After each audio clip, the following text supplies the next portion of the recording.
Hey. Hi, Borgar. Hello, hello. I'm very caffeinated.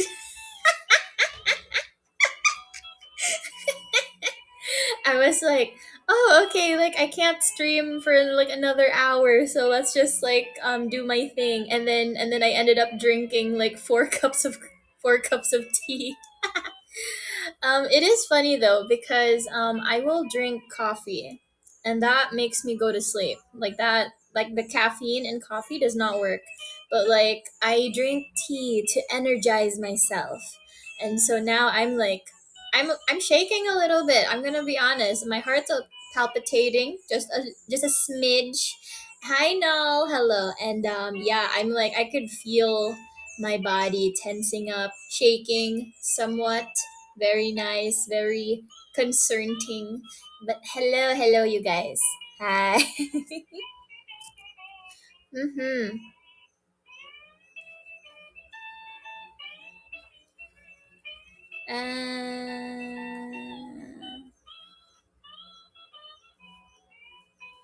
Eh. Hello, hello, hello. Hi, hi. Hi, Feisty. Nice to see you again. How was your day today, baby girl? I can't spell.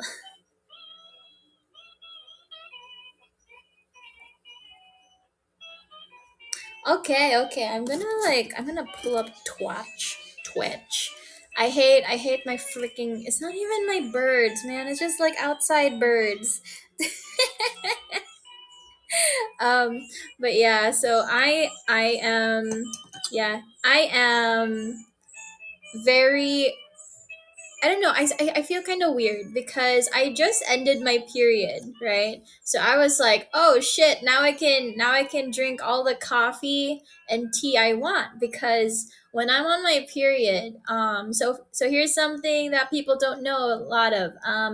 Sugar and dairy usually makes it worse, like makes the period cramps worse. So I try not to consume those on my period. And then as soon as I was done, I was like, I'm gonna drink so much. So that's my bad. Hi, Luna. Hello. And so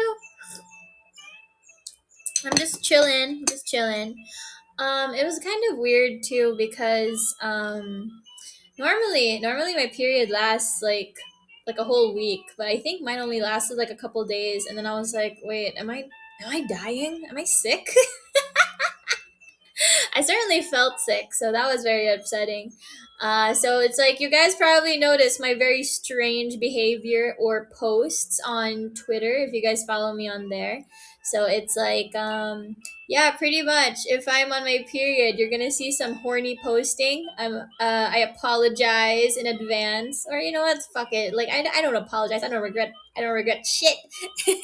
Hi, Elwin. Hello, hello.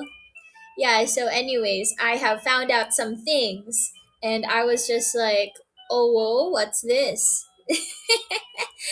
um so yeah, are you guys excited for this upcoming weekend? I wasn't going to partake in the Android Fest thing, and then I was like, you know what? Fuck it. I'm gonna stream anyways. I might as well like join in because I get FOMO. I feel bad about like not being able to participate when I have the chance to participate, so I'm gonna do it anyways. And that's why like my stream schedule was kind of weird this weekend because I mean like I've been pretty like relatively consistent with my stream schedule. I usually just stream at 9 p.m. EST, and then they were like, "No, you're going to be streaming at 1 a.m." And I'm like, "Oh, oh okay. I can do that." Totally. Sure, that'll be fine. We'll see if my yeah, exactly, like the new bugs. Let's see if it's better, the same, or worse than the iOS version. What's the weekend event? Well, basically they're going to be Rigsy. Hello, coworker. Hello, hello. So basically from what I understand is they're going to be releasing the Android version this weekend, so we're gonna have an influx of um other people coming in. Let's not poor shame them now.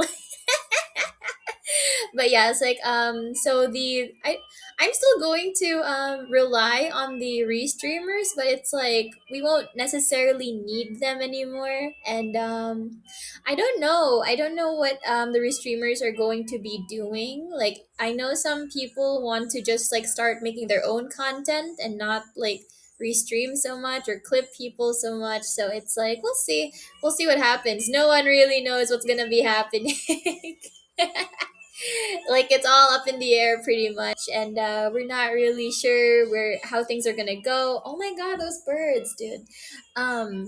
It's Man, it's like those birds have been there since before I even debuted, and I'm just like, can those birds like grow up and like leave the nest already, please? Like I want to like they make me want to cook chicken. How many people use the restreams because they don't have iOS? Exactly. I feel like some people will still just use the Twitch restreams even after the Android version comes out. Like I feel like people just like Twitch, you know, especially with how like chat is. I don't know. I don't know. Hi Mina. Hello, hello. I don't know why like Rixie didn't pop up for me on my. Oh, now your name popped up for me. Maybe I have to update my app. I don't know. But hi you guys. Hi Rixie. How are you feeling? How are you feeling now? The bird chirping stops. One day we'll know why. Exactly. You know what? I can't. I'm not actually allowed to like grill here. There was a fire one time, and it caused a flood because of the sprinkler system. So, no indoor barbecues apparently. And I'm like, what if I want to do KBBQ inside? Hi, El Bandy. I totally have. It's been a long time since we've spoken. I definitely was not talking to you previously. Yeah. Hi. Yeah, exactly. You know what? Back on the other platform, I used to play nothing but like SpongeBob music as like my background music, and then before that it was like the Wii theme. And then I was like, okay, if we're going to be like restreaming on Twitch, Nintendo's going to like get their ass, you know? They're going to bonk the restreamer, so that's why I'm not using my famed we theme. Maybe I can do a cappella. No, that'd be awful. That'd be awful. Um, but yeah, no for no, but for serious though, it's like I think I have to update, but it's like the updates sometimes make it worse, man. Because like, oh, thank you so much. Because I would eat a deal. I love you. Thanks, burger. Whoa! Thank you. Oh, you know what they should add? They should add different colored pen lights. Like, you know, like one for each tuba. That would be so nice. But but yeah, no, for real though, it's like uh yeah, like every single time I want to start a stream, I'm like, okay, it's a few minutes before my stream starts. Let me just load up my thumbnail and my title, and then I'm like frantically clicking like the stream button. I'm just like, let me in, please. Let me in. AniLive. Let me stream. Let me make money. Right, and it's like sometimes it's like it doesn't even fix itself once I've like done so many other things, and I legit just have to like restart the whole phone, and I'm like, what is this? Why technology, why? And Rixie, I think they're trying, the internet's trying to troll you because they're like, you're a traitor, Rixie, you're a traitor to the cause. Fraternizing with humans. That one time I just made the error message, right? That is so fucking funny. The brain journey is, yeah, I know, for real. I think this is like pretty much peak Enaria. It's like I try to look all fancy and like I have my shit together on the outside, but deep down you all know the truth. This is like, you know, like no thoughts, head empty type of music. Did you get paid already too? Yes, actually. I think we're allowed to say that at least. I'm not gonna say how much, but it's like yes, we did get paid, or at least I did. I don't know about the others. I do know that a certain person had some issues with theirs, and they definitely misunderstood what they said. So that's why, like, when I was reading the website, right, website.com.org, and I saw like people talking about what this VTuber said about the payment, and I was like, wait, what? What's she talking about? You know, like she definitely misunderstood something, or maybe there was like a mistranslation, because like there's like some ESL nonsense going on, so it's like that there's like miscommunication, so you gotta be patient with these types of things. And $1 million. You know what, I have very realistic goals. I always tell myself, listen, I don't think that I'll ever get to 1 million, but I won't stop. I'm gonna, like, if I get to 100K on YouTube, I think that's where I could like die happy. I'll be like, you know what, that's me succeeding as a tuba. That's me and my somewhat realistic goals. If I get to 69,420, that's where I'd be happy. But 100K, that's where I'd be satisfied, you know? So it's like, hopefully I get to that number at some point, and I'm just like, man, I can't wait to start actually properly streaming on platforms. I have to like contact my IRL friend about the PC situation. This goofball's been busy with his like stupid boxing and Muay Thai and like workouts, and he's like, I got a match coming up in Naria, I'm busy. I'm like, okay, fine. But now I'm like, bruh, let's talk numbers, let's talk business. Hi Danilo, hello, hello. Consider even giving payment. Yeah, I know. That's the thing too. It's like when she was saying all that, I was like, wait, that's not right. Was she told something else? Because I don't think that's what they told us at all. Yeah, I wanna make so much content, bros. Like, do you have any idea how stupid I am when it comes to games? It'll be so funny. Like, I can't wait to show you guys exactly how I play Minecraft, because I don't watch Minecraft content creators, so having to like self teach myself, it's been kind of crazy. Like I would, man, it's like it's so fucking funny, like seeing, like, whenever I get the chance to play Minecraft with other people, which is rare. I'm usually a solo gamer, and then they see how I build my bases, how I just navigate the world. They get so confused, and I'm like, well, I mean, this is how I think the game is supposed to be played, and this is how I'm going to play it. So, for example, there was this one time that I was in creative mode, right? Because it was like my very first world, and I was like building some stuff. Yeah, freebie, let me out. So there was this one time I was playing in creative mode in like my very first world, right?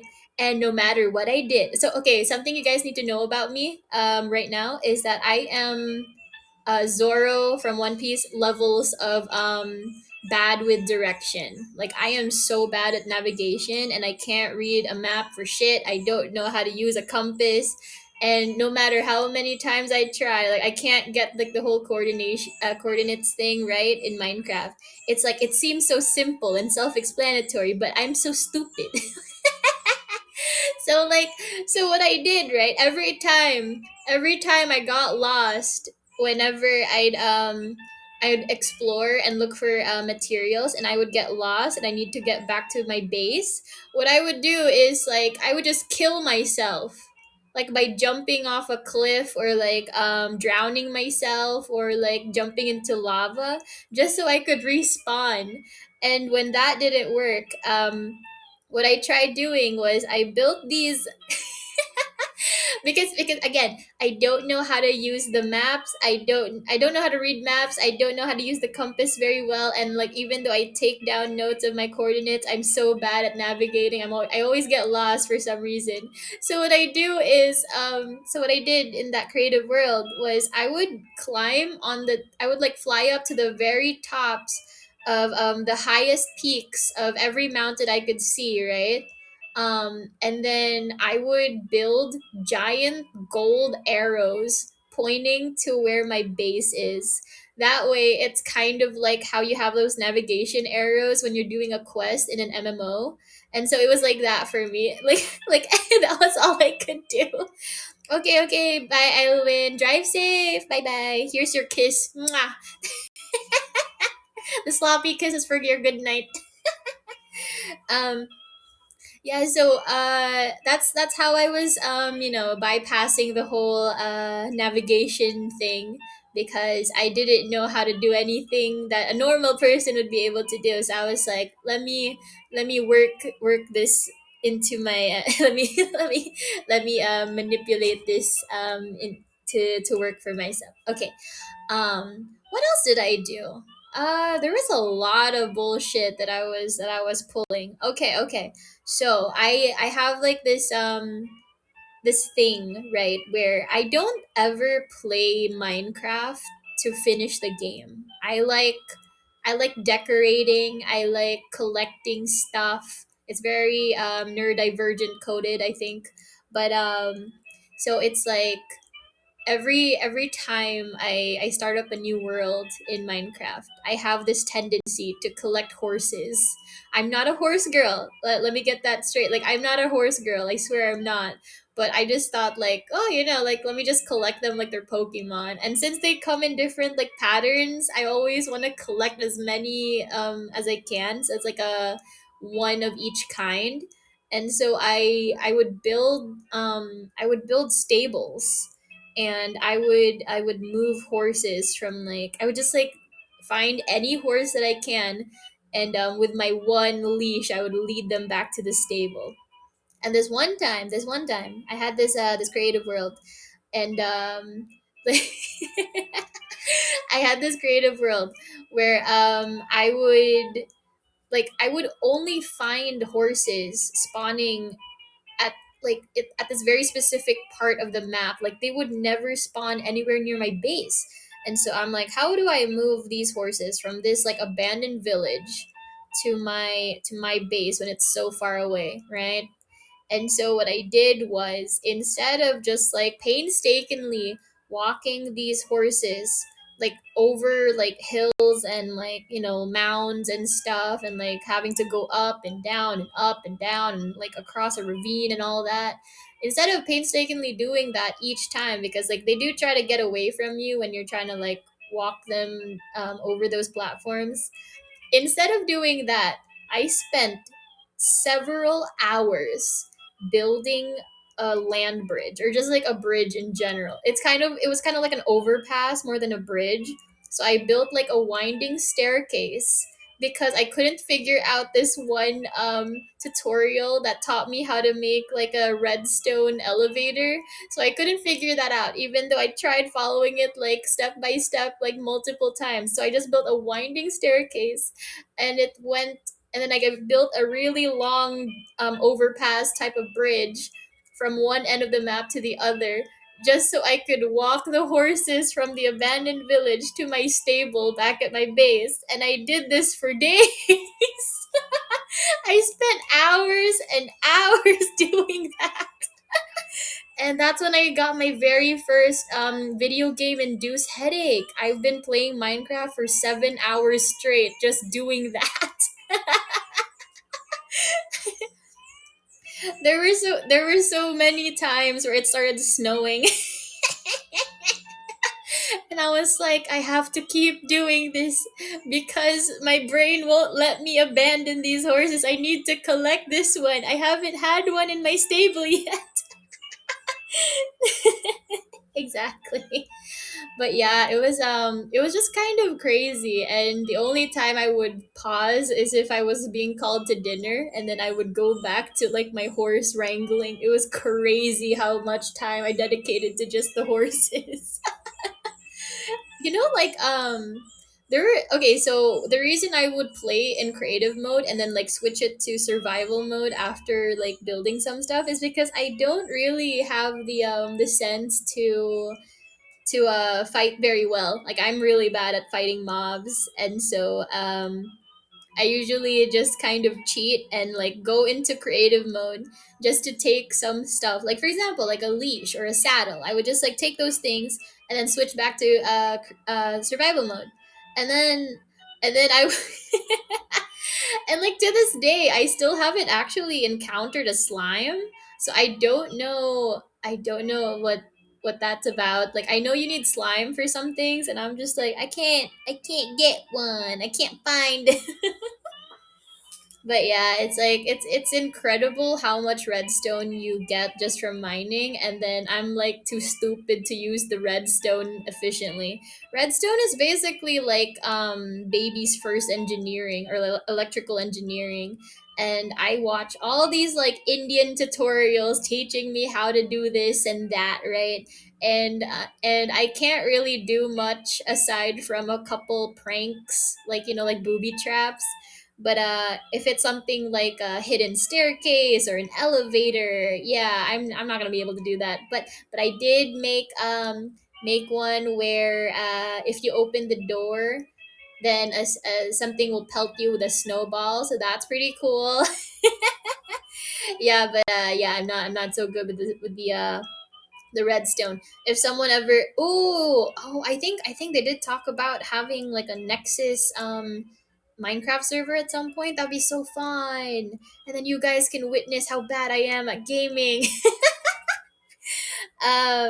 You know what? Whenever I have a world, I'll make a copy of it, right? And then I'll make a copy of it just to blow things up. I don't know what that says about me as a person, but I kind of just like watching the physics of things exploding.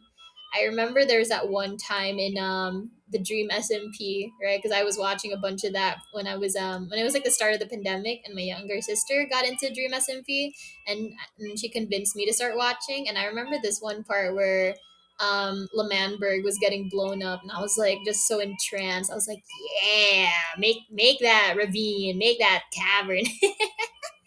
It was very fun. I like explosions. It's so fun. All your trials before the Nexus Minecraft event. I can't wait to troll everybody. I'm gonna bury like a time capsule somewhere. It'll just be like underground and like no one's gonna know about it, and it's gonna have like all these like weird stuff in it or something. Ooh, what if I build like an underground base? Oh, you know what? That was probably one of my favorite builds that I've ever done. Was okay, so I'm like a little bitch when it comes to the mobs, right? Because I'm not really good at fighting them off. So what I like to do is I like to build like these greenhouse looking like safe houses on different like at different parts of the map, especially if it's a little far away from my base. That way I always have a place to like hide in whenever like it's about to be like sundown and the mobs start showing up. So what I would do is I would like just build these like glass boxes, usually like 4x4 or something like that, and then just have like a single door, and I would just like hole up in there. And like the reason I wanted to make it glass was so that I could see where all the mobs were while they can't get to me. I could see where they are at all times, so there's no like jump scares if I step outside and there's still like a creeper outside the door or something like that. So I would just like that's also another thing aside from the explosions. I also really like watching the mobs just burn to death like when the sun comes up. It's nice. You can find out who has no Minecraft and walk exactly. I'll be like, "Have you played Minecraft before?" And they're like, "No." I'm like, interesting. Could you step here for the for a moment? Can you just step on that platform? No, don't ask questions. Just do it."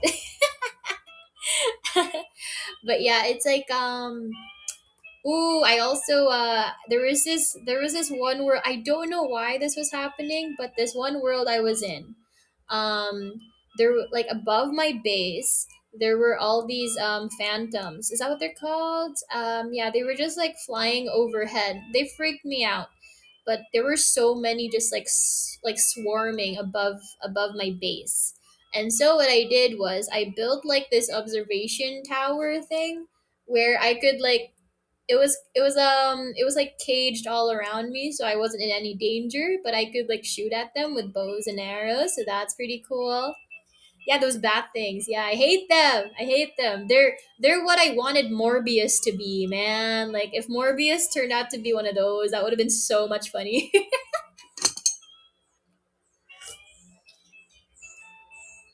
Oh, you know what?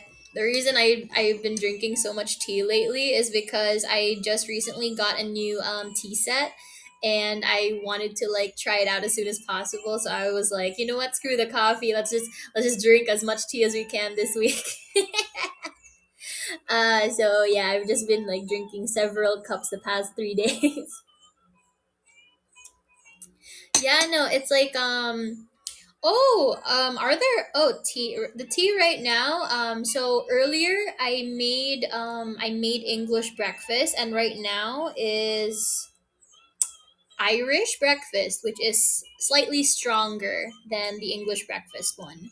I mean, they taste the same since I prepare them the same way, like with a lot of sugar and like a splash of milk. But like this one is definitely stronger. I think I can feel the shakes, the jitters.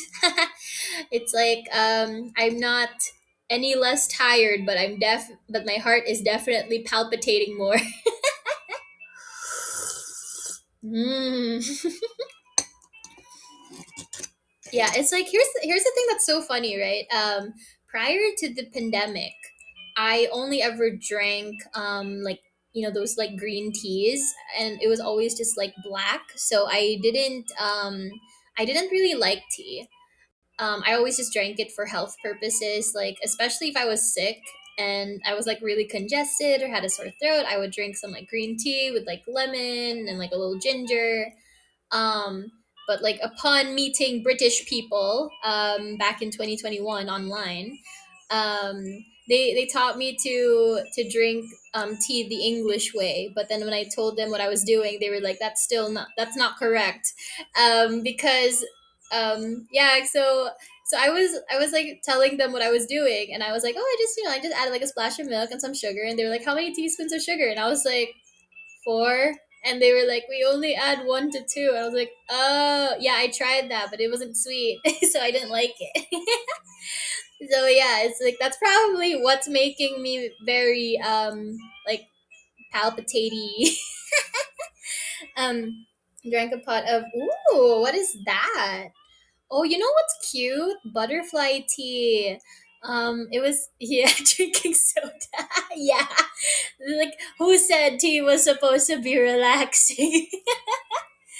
Yeah, yeah, no, it's like the difference between how I drink Asian tea versus how I drink English tea is so funny. But yeah, I'm very energized right now. Um, yeah, I was like, oh, like it's a relaxed Zatsu stream, so we're just gonna like have some tea, we're just gonna chill. But then stuff happened earlier, so I couldn't stream at the time that I wanted. So I was like, okay, I'll just drink like some tea while waiting, and then and I ended up drinking four cups of tea. Do you order boba tea with? Oh, okay. So this is gonna be a little controversial for some of you, but I actually don't like milk tea.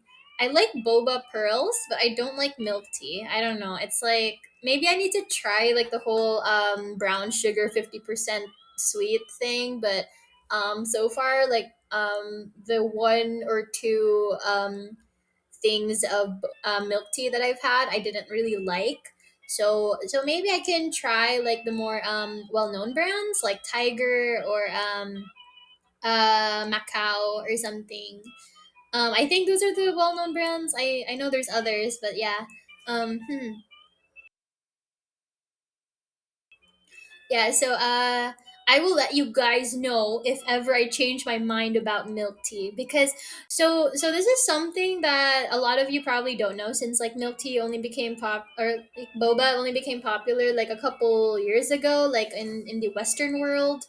But so when I was a kid, I would frequently go to these places that would sell milkshakes that had tapioca pearls. So it was like a milkshake but with the boba, and I really like that. So when milk tea came out, because like milk tea's been around for a while, but it's like not like really popular in other people's countries. But it's like when the milk tea boba came out, I was like, oh, it's not as good.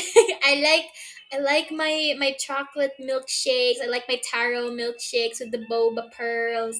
Yeah, I like if you guys ever come across a place that sells that, then definitely try it. It's so freaking good, dude.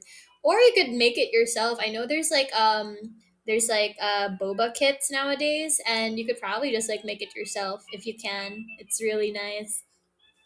And you could probably get away with making it like slightly more healthy as well, like especially if you make like fruit smoothies. That sounds so good. Ooh, cuz like I just have like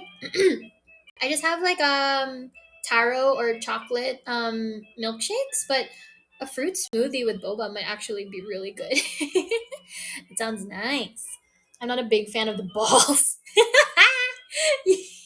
I love sucking on them balls. But yeah, no, I don't know. It's like okay. So here's my thing, right? The reason I like the boba pearls. Hi, Tat. Welcome. Hi. So so is tea like for booze? No. Although I am planning on drinking again this weekend. So we'll see if we can scare off the Android users. It's yeah, we ball swallowing, yeah. So something that I like to do is when it comes to desserts, I really like variation in texture. So my favorite ice cream flavor is Rocky Road because I like how there's all those like marshmallows and nuts and syrups and stuff. um if it's just like one texture, like let's say pudding, I kind of don't like it. It's like I like the taste, but the same texture for like the entire dessert, I kind of don't like. So boba is like, like it's a milkshake, and then I have like a little snack with each sip, Mango flavored milk teas with boba. Oh, dude, maybe I could try that. Because every time someone's like, "Oh, you should try the winter melon with like 50% sugar." I'm like, "Bleh. I tried winter melon. I don't like it." Maybe I could try that. I'll see if I could try the mango flavor milk tea. Is the date stream the drinking one because you need to drink a okay. So so I'm somehow a hot food to extreme bro. I am waiting until I can like set that up because I've been spending some money, right? So I was like, okay, at some point when I save up a bit more, I can ask you guys for recommendations, and then we could do like a taste test thing or like a tier list thing. Because I did want to do that with food, but I also wanted to do that with drinks and stuff like that, desserts, and so like we'll see. But dang, yeah, like we need hot food. Yeah, we need food hot takes. We're gonna be like, you know what? What is what is a thin crust pizza if not an open faced quesadilla? That pissed off both my Italian and Hispanic friends, by the way. I pissed both of them off. No, because like it came to me one day. I was with my relatives. I was cooking a pizza with my aunts, and my aunt was like, because like my aunts were like, they just came back from Italy, and they had like some ingredients, right? And my aunt was like, oh, like what am I gonna do with these ingredients? I don't know what to do with them. And I was like, you could turn those into a tortilla. You could turn them into like a quesadilla or something. And she was like, "Oh, right, that sounds really good. Yeah, you're so smart." And then I thought about it for a second because we were making a thin crust pizza. And I was like, these are like the same ingredients as a quesadilla. Is it not just an open faced quesadilla? It came to me in a dream. Based on how well it tastes glazed and bro. Wait, what if I do like a tier list that's just like how easy is this food to eat off of another human being? So it's like slutty food tier list. Or what if we do a tier list that's like which foods in my opinion taste the best when drinking, you know? Like it's like we're gonna judge it based off of like what kind of drinks as well, like fruity cocktails, beer, soju, and uh wine, because obviously if you have like wine, like red wine with chicken nuggets, maybe that's not the best, but grilled chicken with chardonnay might be good, you know. But like honestly, I whenever I drink, especially if it's beer, I always get the munchies. Like I'm always like, I want chips or fries. I like those specifically. Like the idea of having like, I don't know, like pizza isn't good enough for me. I need it crunchy. I need to like pick at it with my hands. Yeah. You know what? Here's something that's really funny. I come up with so many like ideas for future streams and videos with you guys on my streams that I will rewatch my VODs and then write shit down. I'll be like, "Oh, that was a good idea. Yeah, yeah, I'll do that 2 weeks from now." Hi, welcome back, Rigsy. Hello, coworker. Guacamole. I can't pronounce the rest of your name. It's like if you typed out guacamole, but like you were typing in the dark. Um, mm-hmm. S tier French breakfast for that one. What is a French breakfast? Like coffee and like a baguette. I don't know. A croissant. Oh, you know what? There is this Filipino cafe called Kwasong, and it's spelled Kwasong, and I was like, bro, this like the way they meme sometimes. Mhm. Yeah, I think so. Like I think there's many foods that you could enjoy, like, enjoy eating off of another person. And I've tried some, not a lot, but there are some weird ones. Like, okay, so I remember this one. Do you like any Jollibee items? I don't know what it's like in America, but over here I really like the Jollibee fries. I don't know if they're good over there, but I like the Jolly fries. The spaghetti and the hot dog have the same ingredients, which I think is really funny. Um, I like the burger steak. The desserts are kind of like hit or miss for me right now. Right now, they have like a buko pandan sundae and an ube cheese pie. Um, those are they're okay. I do know that they have a chalk nut sundae, which I tried, and it was okay. It's not my favorite. It's okay. I do prefer like the McDonald's Oreo McFlurry though, so much better. Um, but yeah, Jollibee alcohol review, bro. I'm planning on having that at some point. I was like, what if I just have Jollibee and then just order a lot of things, or just try a bunch of different things over a period of like days, and then have a tier list, the ultimate Filipino Pinoy bait, like they're gonna show up being like Philippines mentioned. Jollibee mentioned. This is all part of the plan, guys. Don't worry, trust the plan. I was talking about this with Knox like before we debuted. I was like, baby girl, don't you worry. We could because like she was talking about like her ESL and everything, and I was like, do you have any idea how many people just flock to like people with cute accents? Do you have any idea how many Filipinos will flock as soon as you mention you're Filipino? And see, like you gotta think about like the optics. You gotta think about like what brings in viewers. It's like I do know though that there is an right now we're just, yes, Swagapita. god, that fucking meme, bro. Um, I will say this. I do know that when it comes to Filipino VTubers, it's kind of like a hit or miss in regards to where they try to take their content. Because, for example, while English is my second language, it is not my main language any it is my main language now, right? Like my first language is like my secondary language now. Like I no longer use it unless I'm talking to like people like just the locals. I don't really like speak to people in my native tongue anymore. Not even my family. My dad was like, don't talk like that here, just speak in English. It's cringe when you speak in Filipino.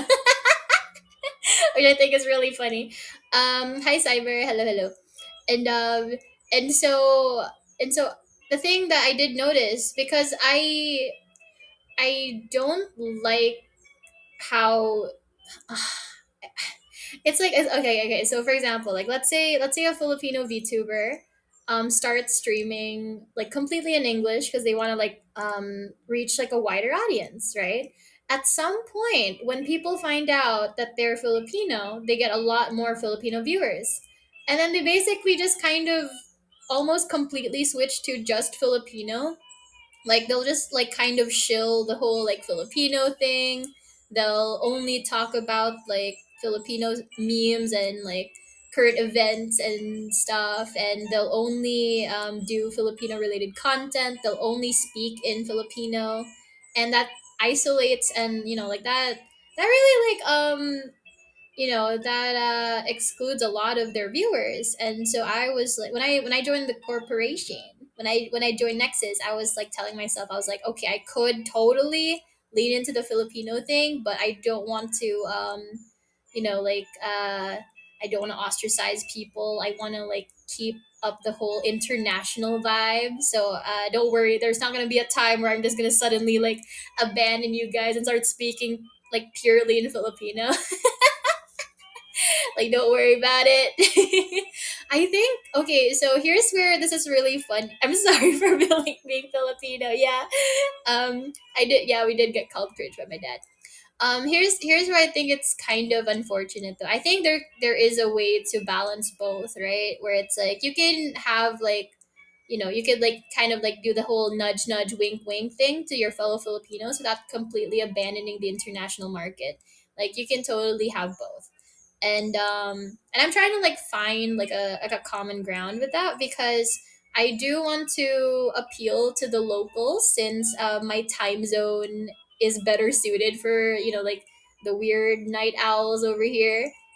But I'm very westernized, actually. Like if it wasn't obvious already, like I am actually very westernized compared to a lot of the locals.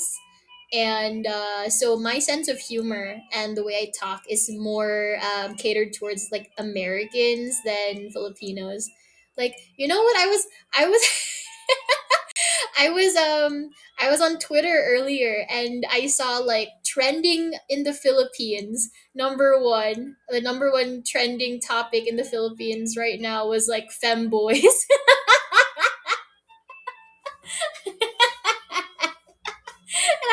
Obviously, I had to go look at it, for research. Tagalog Zatsus go hard. Yeah, no, that would be so funny if I was just like, it's like just one day I'll just like greet you guys, just being like, Oy, kumusta? Kumusta ka na? Kumusta ka na? Um, and then just kind of be like, it's like, hello, my fellow kababayans. I joke about it to my other Filipino friends though. Like I'll say like weird shit to them. Like it's like um I'll say something like salamat gozaimasu or ayoko janai. Like it's like it's so weird. It's like you need to be like specifically a Filipino weeb to understand any of that. um,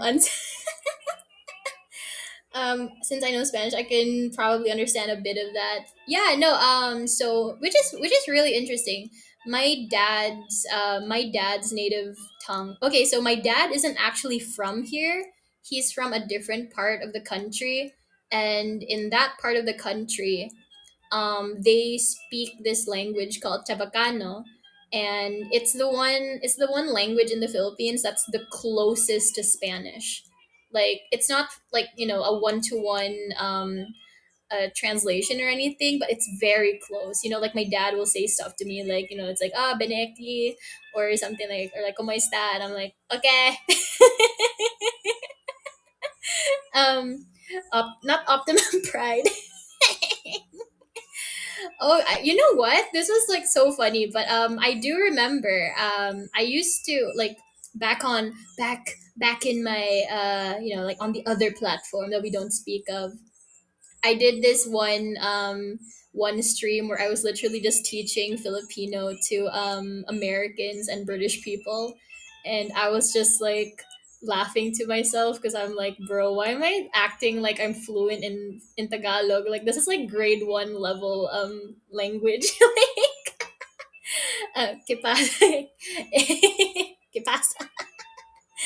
Um, I would, yeah, anything for a check.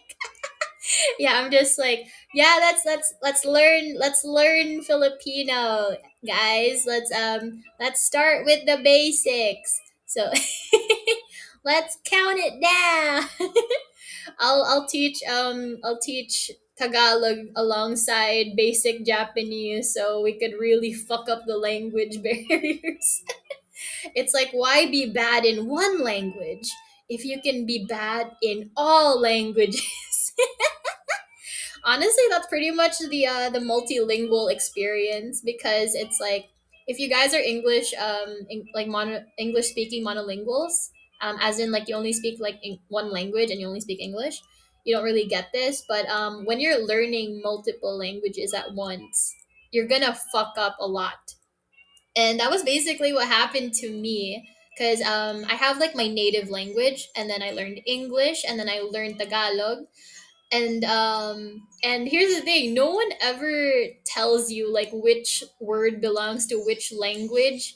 So I would say stuff in my native tongue, and then every now and then I'll slip up and like say something in Tagalog, or vice versa, and I wouldn't know which word is like from which language, and I would just like have really broken Tagalog, or like and it was just like really goofy, and like being so Americanized, right? Because like my accent isn't really like from a specific state in America, because I learned how to speak English from watching a lot of American TV. And whenever I talk to locals, sometimes they'll comment on my accent, and they'll be, I remember this one time I was at this D&D shop, right? This or not this D&D shop, but they sold D&D dice there, and also some like Magic the Gathering cards and stuff like that.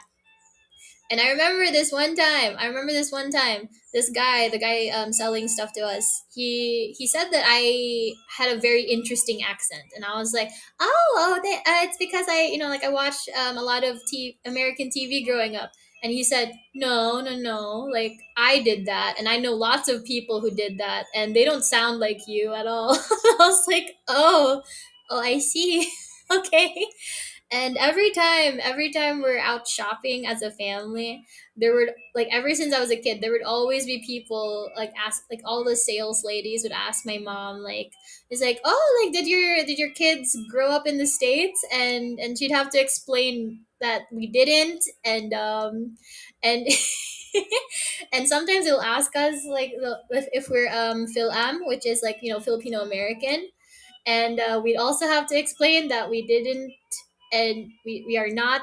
And it's just really funny. Sometimes my sisters and I would pretend that we are actually foreign. Sometimes my sister would like to pretend to be deaf, and we would speak in American Sign Language to each other. I don't know why. She'd always go like, let's practice, and I'm like, but it's so embarrassing.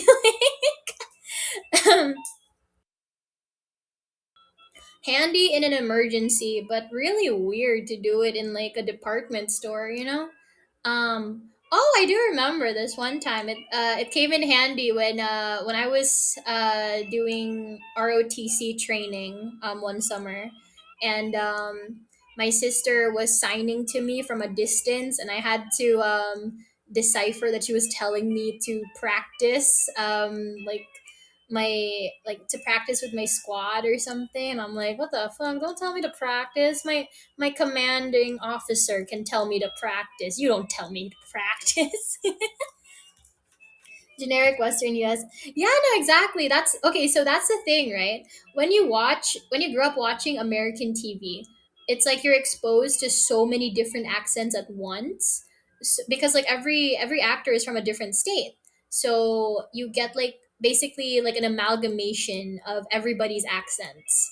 It's kind of like if someone only watched okay. So a lot of us have watched anime, right? I don't know if you guys watch Japanese dub or English dub, but I mostly watch English subs, right?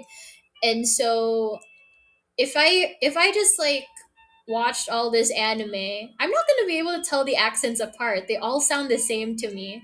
So if I tried speaking in Japanese, it would just kind of I would just be imitating a couple lines of dialogue. I wouldn't actually be speaking with a specific accent. Although I did when I did meet this so it was like my sister's boyfriend, and he's from like Argentina, and I remember this one time when I was speaking Spanish to him, and he told me, "Oh, you know you have a Mexican accent when you speak Spanish." And I was like, "Yeah, that makes sense. I only learned Spanish from from like Mexicans." So yeah, I feel like I should work harder to learn different languages from people. It's just like the people that I happen to meet are always speaking in English to me. So having like different languages like doesn't really affect me that much, and I really should try to learn more. It's like, what's the point of meeting people from different countries if you don't try to like pick up a few things, you know? It's like really it's like just speaking in English like just kind of ruins things. Like if you guys are dating someone from a different country, or if they speak a different language, definitely try to take advantage of that. Even if you're not dating, if you're just like friends with someone, definitely take advantage of that. Is officer training required, or did you choose to do it? I wanted to do scouting, and then my sister told me that it's like family tradition to do the officer training, and so I did that instead. Even though I wanted to do like the scouts thing because they did jamborees, and they don't do that with the ROTC. It's just like military drills, and I'm like, I did get a ceremonial saber though, so that was cool. I like my little sword. And we did drills with rifles and everything, but it's like I wanted to do the jamborees. I wanted to learn how to build a fire and tie knots. You can command the scouts. That's true. Um, so basically, in the country, it's the training thing is basically just another elective or club. Since you take part in it in high school and or college. So what happens is, in order to avoid kids, just leaving school as soon as the bell rings, they have it's like mandatory to join either a varsity team or a club of some sort. So on Fridays, you would either have scouting or the ROTC or whatever sports thing you have. The sports people, the varsity players have Mondays, Wednesdays, Fridays as their training, and the RTC and scouting is only every Friday, and Wednesdays is when we have our clubs and or electives. And I remember I was like so sad because I was like, oh, we're not gonna be able to I'm not gonna be able to do like the scouting thing, even though we differentiate between the Girl Scouts and the Boy Scouts, right? Why the top? I don't know. Um, so like, Oh, you did. Oh, nice, nice, nice. Yeah, I only did like land stuff. The training was interesting. I almost threw up one time. The endurance tests for our first week of exercise was very interesting. We would do like these workouts out in the sun every morning, and then we would run laps around the track, and I was like really asthmatic, so so I almost threw up. And then that's when they decided, like, okay, maybe we shouldn't be doing these workouts out in the sun. So it's summer, but it's raining hard, bro. That's the thing too. We were doing our training during summer. It was so bad. It was kind of embarrassing because one time I was doing some like a punishment thing out in the sun, and my face was so red, like I looked like I had like like that e-girl blush thing, like the strawberry makeup look or whatever they call it, where it's like you have like excessive blush on your cheeks and nose. That's what I look like after like just an afternoon and like out in the sun. um because like in terms of skin tone, it's like I'm not pinkish, but like I'm still like yellow tone, but I am pretty light skin, like light medium.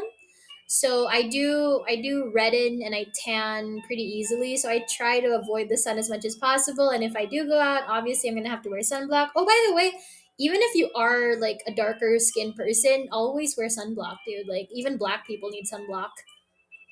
You're mid. Oh, you mean like I'm guessing medium skin tone? Enaria wheezing dag tan Enaria. Oh, bro, I wanted to do a tan version of myself, and then I saw like how purple my hair was, and I was like, it's gonna clash a little bit. So maybe when I have model number 2, when I have the 2.0 outfit, I was planning on darkening my hair a bit, like almost like blackish but still purple.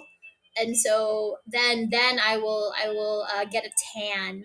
It's not gonna be like dark, but it'll be tanner, I guess. Yes. You can do short blonde and tan version. Oh my god, I think, okay, so I posted something about that on Twitter, where when we were discussing what our characters were gonna be like, the concept artist, even though I gave very clear examples of what I wanted to look like, I wanted, dark purple hair to a certain length, I wanted a gradient, and it was like a whole thing. I gave very clear pointers, and they were like, so you're telling me you want to be short, lolly, flat chested, with a blue and white dress with blonde hair. Is that it? You want to be blonde and blue eyed? I'm like, no, no, hell no. That is not what I wanted. So I'm Lolly Naria could have been blonde, but like I here's the thing. I thought the design was cute, but like I don't feel blonde, like I don't think I could pull off being blonde. I feel like I'm more purple coated as a person. Just like how I feel like I'm not exactly pink coated. I don't think I'm blue coated or blonde coated either. I'm very purple coated. Fine, I'll do it myself. Exactly. You want to look like wine. Got exactly, exactly. My slime during our pre-debuts, I was like, I'm gonna make my slime look like a grape to represent the wine that I will be consuming. Hmm. They were trying to pawn off an existing model to you. No, it's like no, I think they were legit just trying to like enforce this whole bratty princess thing onto me, and the examples that they had were the princess from Tear Moon Empire, and she's like this blonde, blue-eyed character, and I think they also wanted to get that. I mean, there's a bunch of like princesses that are like blonde and blue-eyed, and I get it, but it's not my vibe. Because like the concept artists don't know what we're like, so they can only go off on our notes and our and what we say to them, right?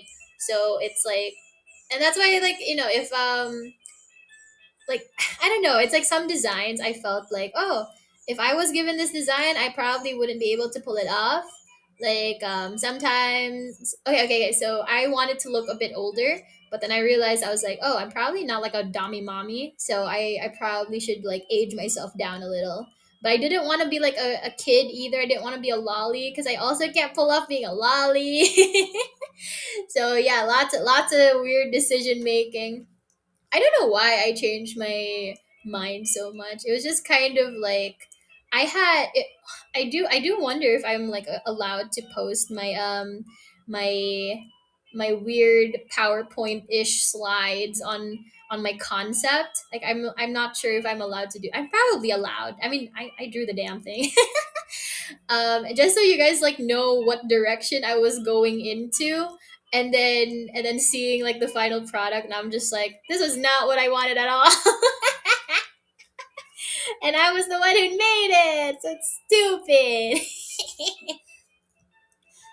Drunk child streams. Oh, that's also another reason why I really didn't want to be a lolly, because as cute as the design was, I didn't want people claiming that I was um supporting underage drinking or promoting drinking to minors. Like, I'm like, they're gonna be like, she's trying to be a hypersexual drunk, but she looks like a child.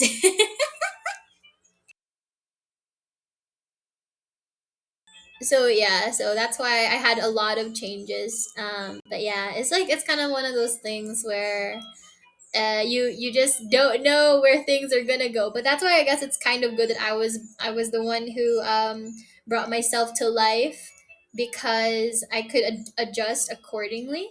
Because we're, like, when you're working with a commission artist, you have limited um you know like change, you can only change it up, like, so, or like, what do you call it when you adjust the design?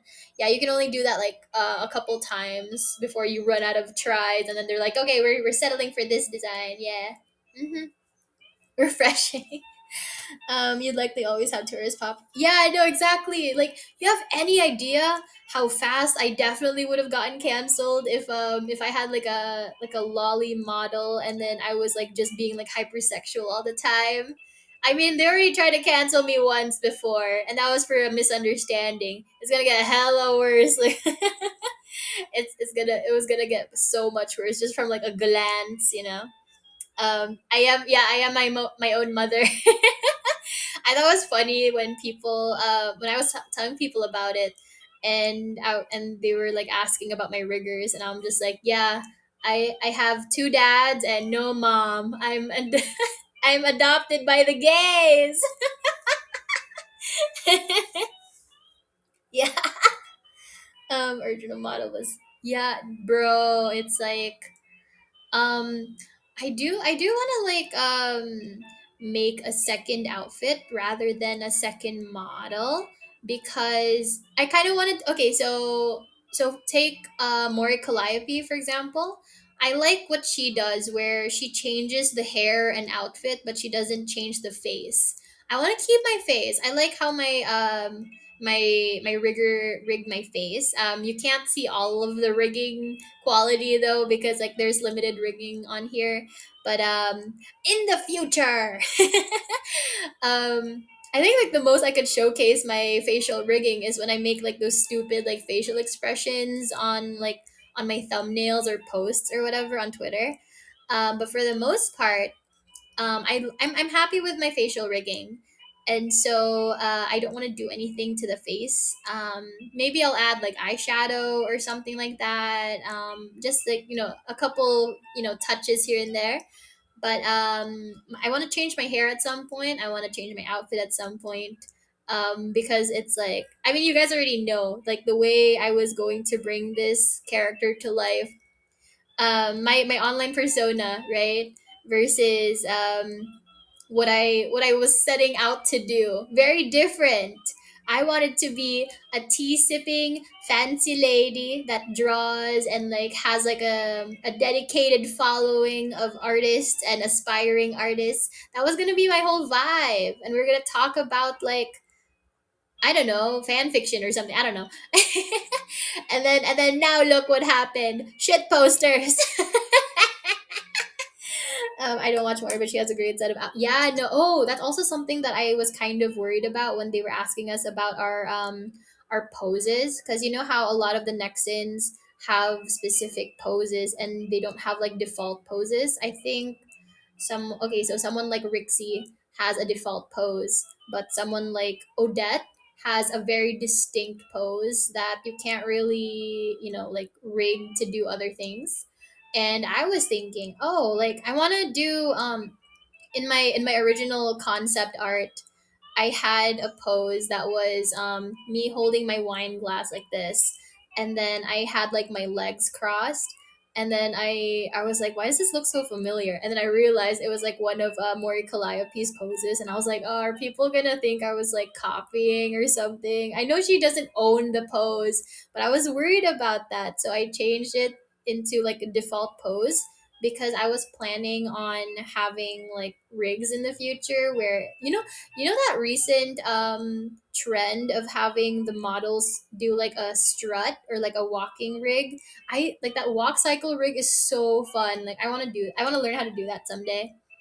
Yeah, like I don't know. It's like how do you use that? Like in what context do people use the walking cycle?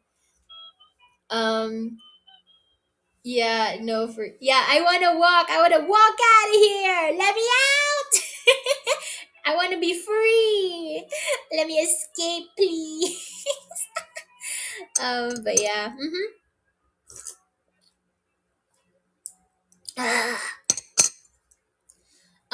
But yeah, it's like that's the main thing that I wish I could do, and that's what I'm looking forward to when I finally bust out of here and I can stream comfortably on Twitch or YouTube. Is that I really want to make use of my toggles. I don't have a lot, but it's just a shame, like I went through the trouble of like adding them in only for them to not be included on my stream. So it's like it's just such a shame. Plus, I want you guys to see what I'm doing. Like I have so many plans, and I'm like, oh, okay, I need to postpone this plan because I can't share screens yet, or I can't like show my game, or I can't show a video for like a watch along. Oh, by the way, tomorrow, so I was, so I wanted to do watch. Could you say good night? Good night, Misty. Mwah. So tomorrow's stream, was it tomorrow? Yeah, I think it's tomorrow's stream. I am planning on doing watch along, and initially I was gonna do Troll Land because I saw that it was free on YouTube, and I was like, I just saw a post about that just the other day, and so I wanted to watch that with you guys, and then I was like, okay, what if I just do that? I really hope I can do that in the future where it's just like a watch along stream, where it's like, instead of like having a Zatsudan, we'll just have like, like a watch along once a week or something, and it's gonna be like a shitty movie, so it'll be funny. Because like if it's a good movie, I'm gonna just like sit in silence. I want something to laugh at. I want something to like enjoy with you guys and enjoy with you guys. Oh, I was also thinking of like trying out watching horror films, but like specifically like shitty horror films, like Ghost Shark, or or what was it? I don't know. What was it like? So Ghost Shark Exorcist or whatever the fuck it was called. Yeah, any like dumb things like that, I really want to be able to like have a watch along with you guys just because I think it's so freaking dumb. Yeah, it's like chat, be quiet, I'm watching here, trolls too. Yeah, and so I was thinking, oh, we could watch like free to watch like content on YouTube, because like the shitty movies on that are free on YouTube are so fucking funny. They're just so wonderfully bad. And so I was thinking that would be really fun, because I don't really care if, because like I just found out that when you're watching on Twitch, if you're just a lurker, and if you're like, like you got like a bunch of tabs open or something, you're like clicking between tabs, it doesn't count like the active viewers. And so it's like it just disappears and reappears depending on whether or not you open the tab with the stream. And I was like, I didn't know Twitch worked like that. So I was like thinking, oh, we could probably just like, make use of that, and just like um do a watch along where you guys will pull up like YouTube on a different tab, and then we could just watch a shitty movie together. I think that would be fun. Killer Bean, bro, that would be so fucking funny. I haven't watched the full thing yet. Maybe we could do Killer Bean at some point. What would you do if you rob? I already have plans. I always tell people this, like, hey, what would you do during the purge? And like the purge movies are always like, oh, I'm gonna murder people. I'm gonna like ransack these mom and pop shops. I'm gonna like destroy this 7-Eleven or whatever. And I'm like, you know what I would do? I would invest. I would take the time to go to the airport, rob the place, because they always have the most expensive, like, they always have a markup on luxury items at the airport. So I just feel like they're already stealing from people just by doing that. So, to pull off a whole Robin Hood thing, I'd go to the airport, steal from like the luxury brands with the marked up prices, and then resell those items like the next day. Because if I sell items that I already own, then it's fine. And because I stole them during the purge, then I can't get in trouble for stealing them, this, because like nobody ever thinks to like do crime in the purge to make more money. It's always like, oh, I have so much anger in me, let me go murder someone, let me go kill my boss. I'm like, bro, now you have no job, you have no boss, what are you gonna do now? Yeah. So yeah, it's very weird. I think so, yes. It's called it's called being an entrepreneur. I'm just girl bossing. Selling stolen goods. But if the goods were stolen during the purge, then are they really stolen? I like to think of them as acquired merchandise. What if you don't survive? Who's gonna go to the airport during the purge, man? Everyone wants to like kill their boss or their cheating ex, So it's like it's relatively safe over there. I think no one really goes to the airport. I think if I were to hide in the airport bathroom before the purge starts, then I think I'll be good. Never let them know where you're hiding. Will you do redeems for your watch alongs, like spend Twitch bits to have you repeat a stupid movie line? That would be so fun. That would be fun, actually. Laundering is a crime. I mean, you gotta do what you gotta do in these trying times. It is like the economy is declining. There is like a recession or whatever. So sad, so bad. Um, but yeah, like shitty movie watch alongs, I think would be really fun, because you guys already know that like the first few days of the week I'm using to recuperate from, like, because like usually I want to have like the more exciting planned streams like on the weekends, right? So I want to spend the first 3 days usually just kind of resting or like recording and working on like other content. And so when I want to do stuff like this where I want to stream like during those days, I want to have something that's not super exciting but still fun, because like I don't want to just do Zatsuduns like all the time. You guys are gonna get so bored with that. Even if we talk about different things, I want to like at least like switch things up a little. So it's like I want some things that are um like no brainer type streams, right? Where it's like you don't have to show up, but if you do show up, you don't have to like think too hard. It's like it's the middle of the week. You don't want to like dedicate too much brain power. Like you just came back from work, you have work again the next morning, or you have school. So at least if we can just hang out as homies, just watch something like dumb, like I think that would be cool. But yeah, it's like if you guys ever have any like stupid recommendations for like what we could watch, yeah, like we could try to make this like a weekly thing if you guys want, because I know like some people want me to stream more often, so it's like this would be a really nice way to just ensure that there's always something to do like throughout the week, I guess, before the weekend. So yeah. Mhm. So yeah, tomorrow we will be watching Free Birds. Nothing to do with a certain bird related VTuber that just like did a did a new outfit reveal or did a model 2.0 reveal. You know, nothing to do with that person. But I just happen to think that like free birds.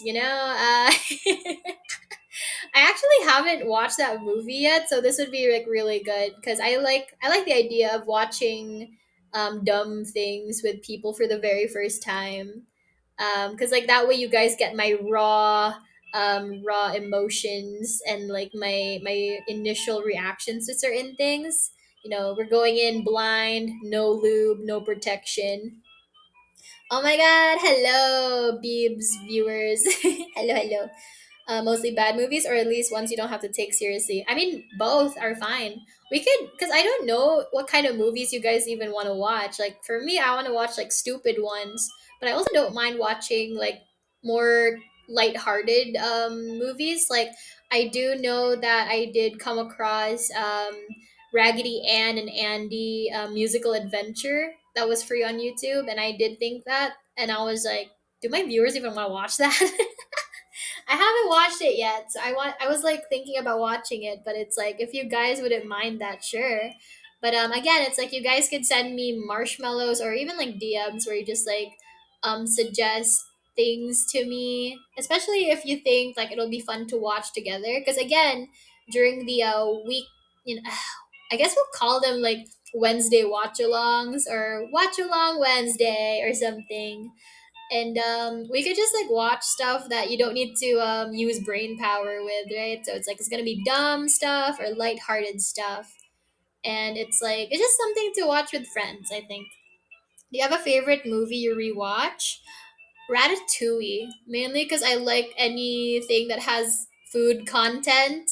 Ratatouille is fun. I like watching Kung Fu Panda 2, Home Alone, Home Alone 2. What else? What else do I like watching? I like this one movie called Chef. Because again, it's also got food in it. It's starring John Favreau. So like, oh wait, no, not John Favreau. Wait, is it John Favreau? Is it? I don't remember. I don't know if it's him or not. But yeah, but if it's like a dumb movie, I like watching like one of the classic Barbie movies, because it's there's like okay, so here's the thing, right? A lot of people who don't watch Barbie think it's like, oh, she's so cute and sweet and everything.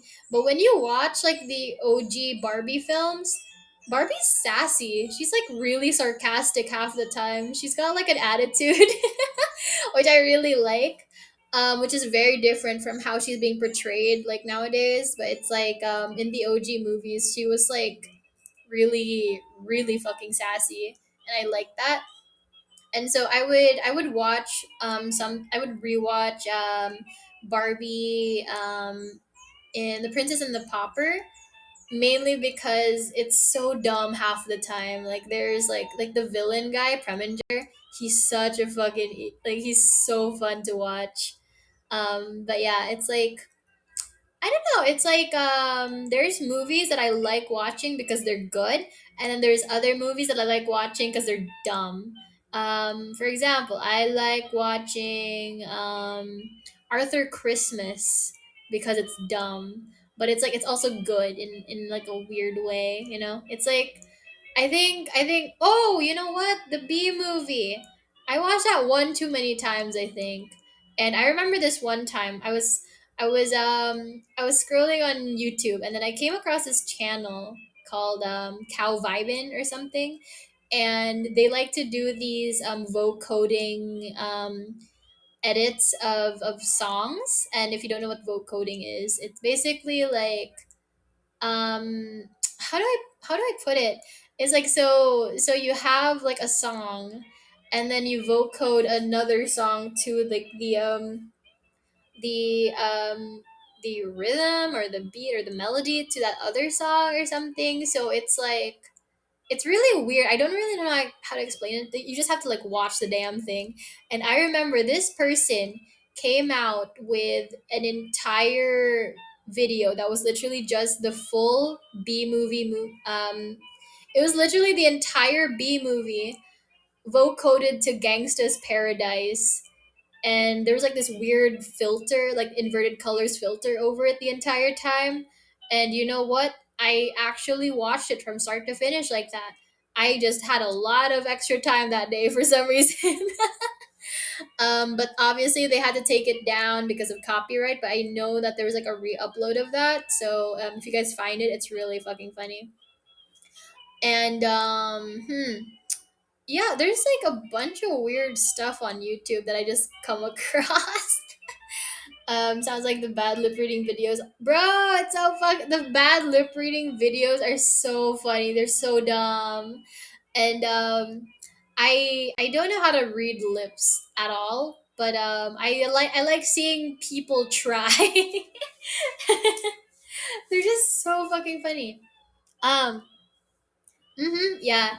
No, it's like Oh, I remember. Oh, speaking of rabbit holes, right? There is this I know Meriwether has like Astroline, and I remember when there was this when they had like a reveal of like the members of Astroline come out, and I recognized one of them, like the Frederick guy. I was like, wait, Frederick Knudsen? That guy who does all those deep dive videos that I watched, and he just disappeared for no reason. And I was like, oh, he joined a VTuber agency, that's why. Cause like I really liked his like deep dives before. He taught me all about rat kings and how unfortunate they are.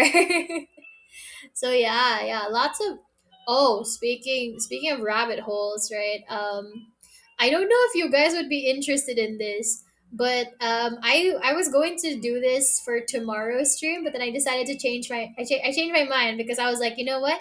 I will wait till after the Android version comes out and more kitties are on the platform. But I was going to do a Coco Melon deep dive. Since I haven't watched a single Coco Melon video, I thought it would be nice to lose my Coco Melon virginity on you, like with you guys. And I just literally just react to every single Coco Melon video and just like make live commentary. um, I don't know if you guys would want that. It sounds like, again, it's one of those things that should be either on like on Twitch stream or like in a video. Coco Melon karaoke, bro, that'd be so funny. What if I do that? Actually, no, that sounds really funny. But yeah, like I was thinking, doing a Coco Melon deep dive, and then yeah, who the fuck is Coco Melon? That's what I want to know.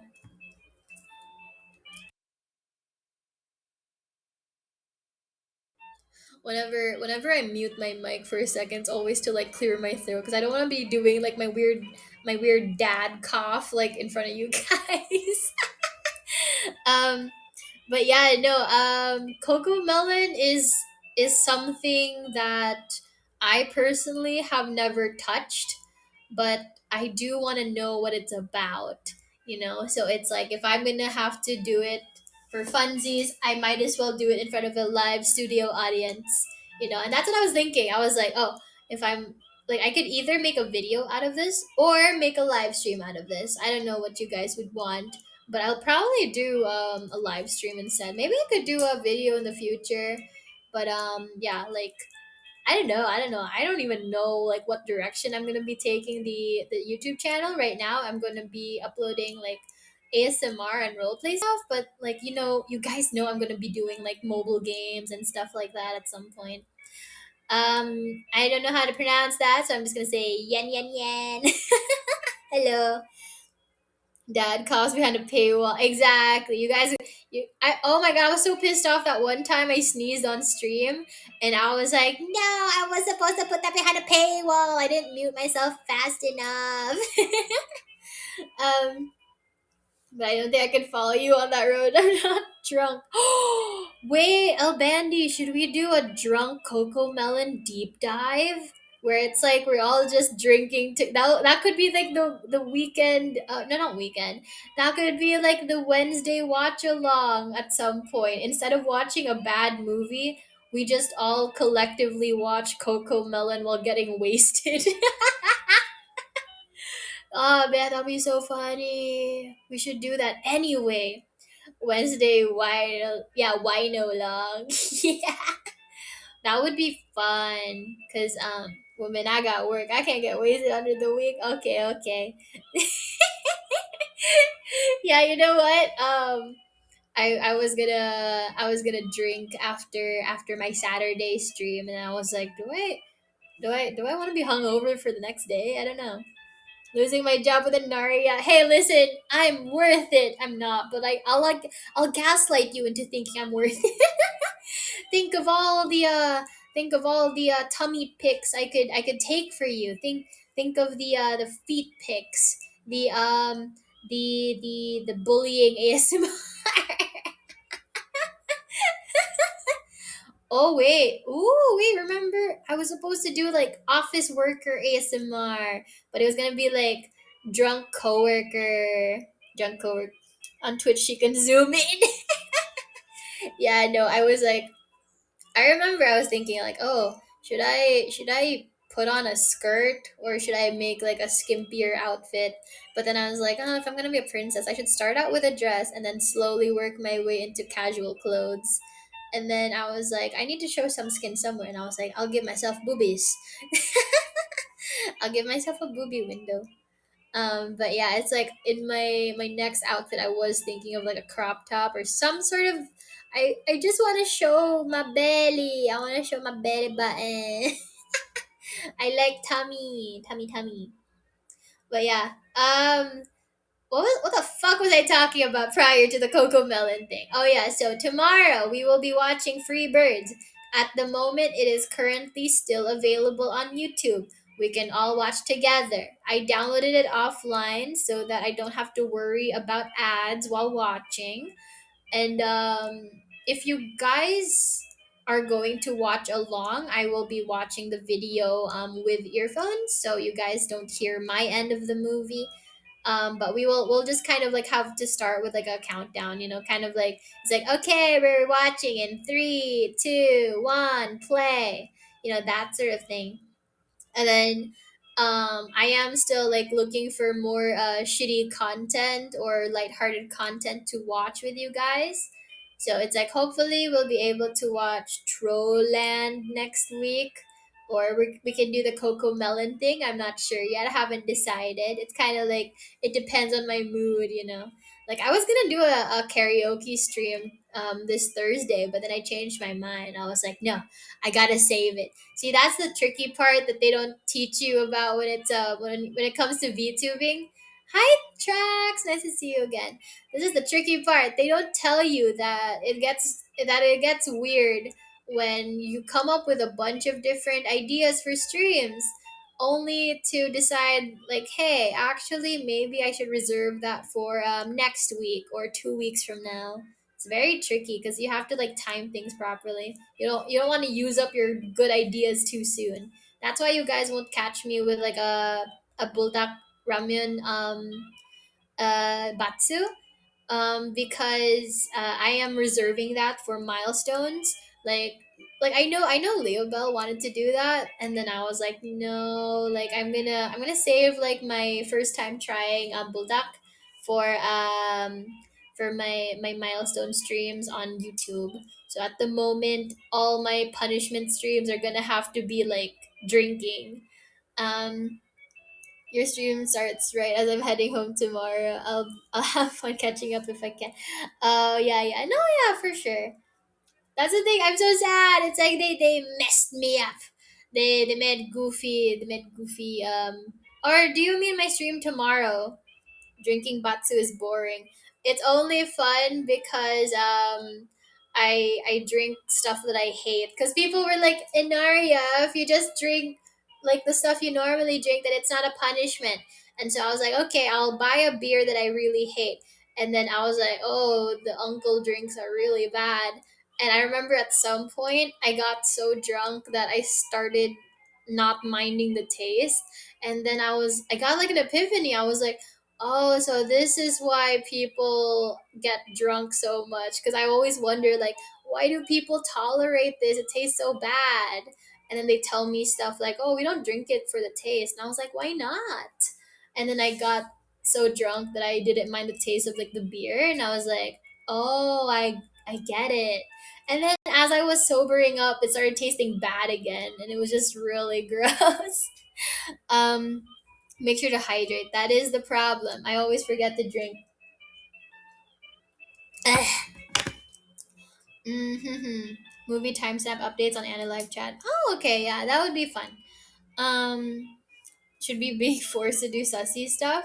I mean, if I'm already okay. So, on that note, right, I am planning. If you guys saw my schedule, I am planning an unhinged and unfiltered truth or dare this weekend. I already have some truth or dare questions pulled up for like a lightning round, but feel free to like give me truth or dares, and it's like you guys can just decide whether it's a truth or dare. You don't have to wait for me to be like truth or dare. You guys can just decide.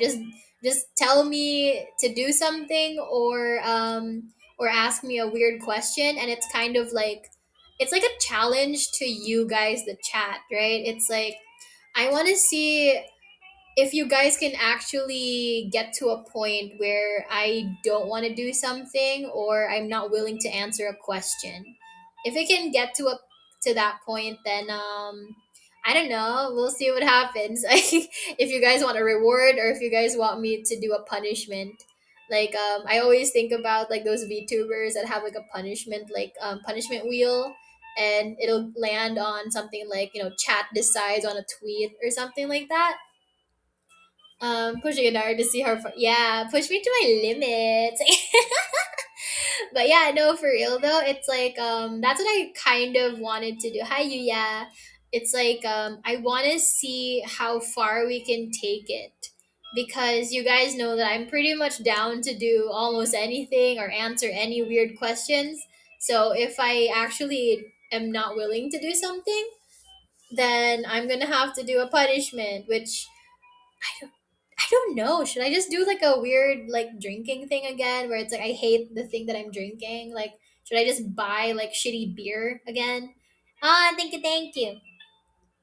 Rixie's at the bar high with her AMA. Yeah, exactly. It's like if you guys saw Rixie's like AMA, then also feel free to ask me weird stuff too. Rixie's so funny. She's both like incredibly professional and like, on top of her game. But then I watch her content. I'm like, wait a minute, wait. I want to be like her when I grow up. This young freshly 18 AI drink blended Subway sandwich. Bro, that's so gross. Drink wasabi. Oh my god. Oh, I hate wasabi. I hate it so much. So that actually would be like a punishment. I have to go shopping. Rixie is very funny. Yeah, she's always so down to clown, and it's like, she's like I don't know how Rixie and Nano are somehow able to just like openly and blatantly be like just DTF, and I'm like, how do you do that but still also have the respect of others? Because I feel like at this point nobody respects me, but it's like a meme. Like I am welcoming that disrespect. So it's like I'm like, I want to know what these mature women are doing. Like I want to be like them when I'm older. They're so classy. Yeah, you gotta step up your game. Even Knox outlooted you on Twitter just now. I know, because I was like, I wanted to like make lewd content, but then I was like, oh, like if people only see like me as like a lewd content creator, like I was like worried that they were gonna get turned away, and I was like, as fun as like the lewd stuff is, I don't want it to be the only thing I'm known for, you know. And so that's where I was kind of having like a identity crisis when it came to my content, where I was just like, okay, some people liked my yapping, but other people thought I yapped too much. And so I wasn't sure if I was too much or too little sometimes. And then some people liked how, sussy I was. Other people hated it. And it's just, and like some people like the drinking, some people found it concerning, and I was like, what do you want from me? I'm only one person. um yeah, no, that's why it's like, okay, so I don't know, it's like it's one of those things where I think like there's just a lot of dichotomy when it comes to me as a person, because you guys already know that my online persona is so different from my IRL persona. Like it's it's basically like that stereotypical, quiet girl in real life, but like sussy online type of person, right? I was pretty much that. Like I was like that, that teenager who is always like reading books or whatever. And then when you actually see the book she's reading, it's all like weird, like enemies to lovers fan fiction or something. And it's like that's why I was like acting up on Omegle and chat roulette and tiny chat, so it's like hi Karma, hello, hello.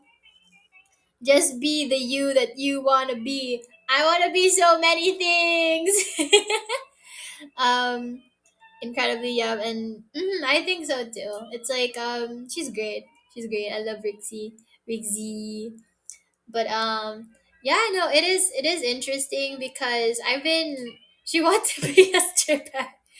I want to I You know what, when I was younger, I was studying, and I was like, you know what, if this doesn't work out, I should just be a stripper.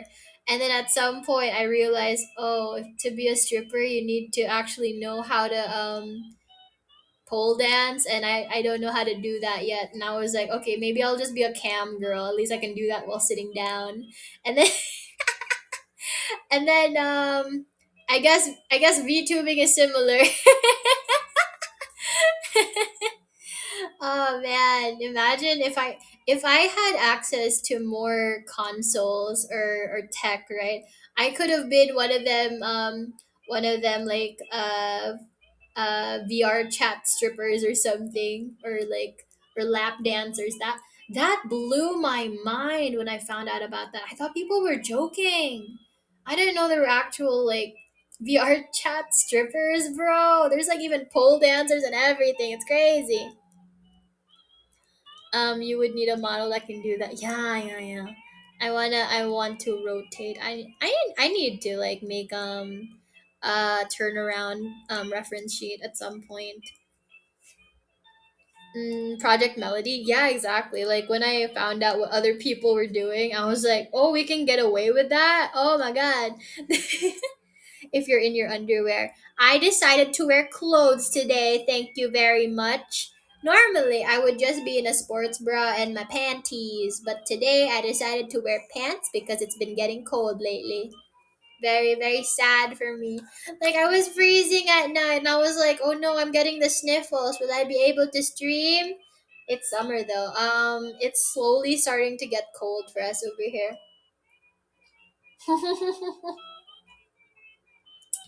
Yeah, I know exactly. It's like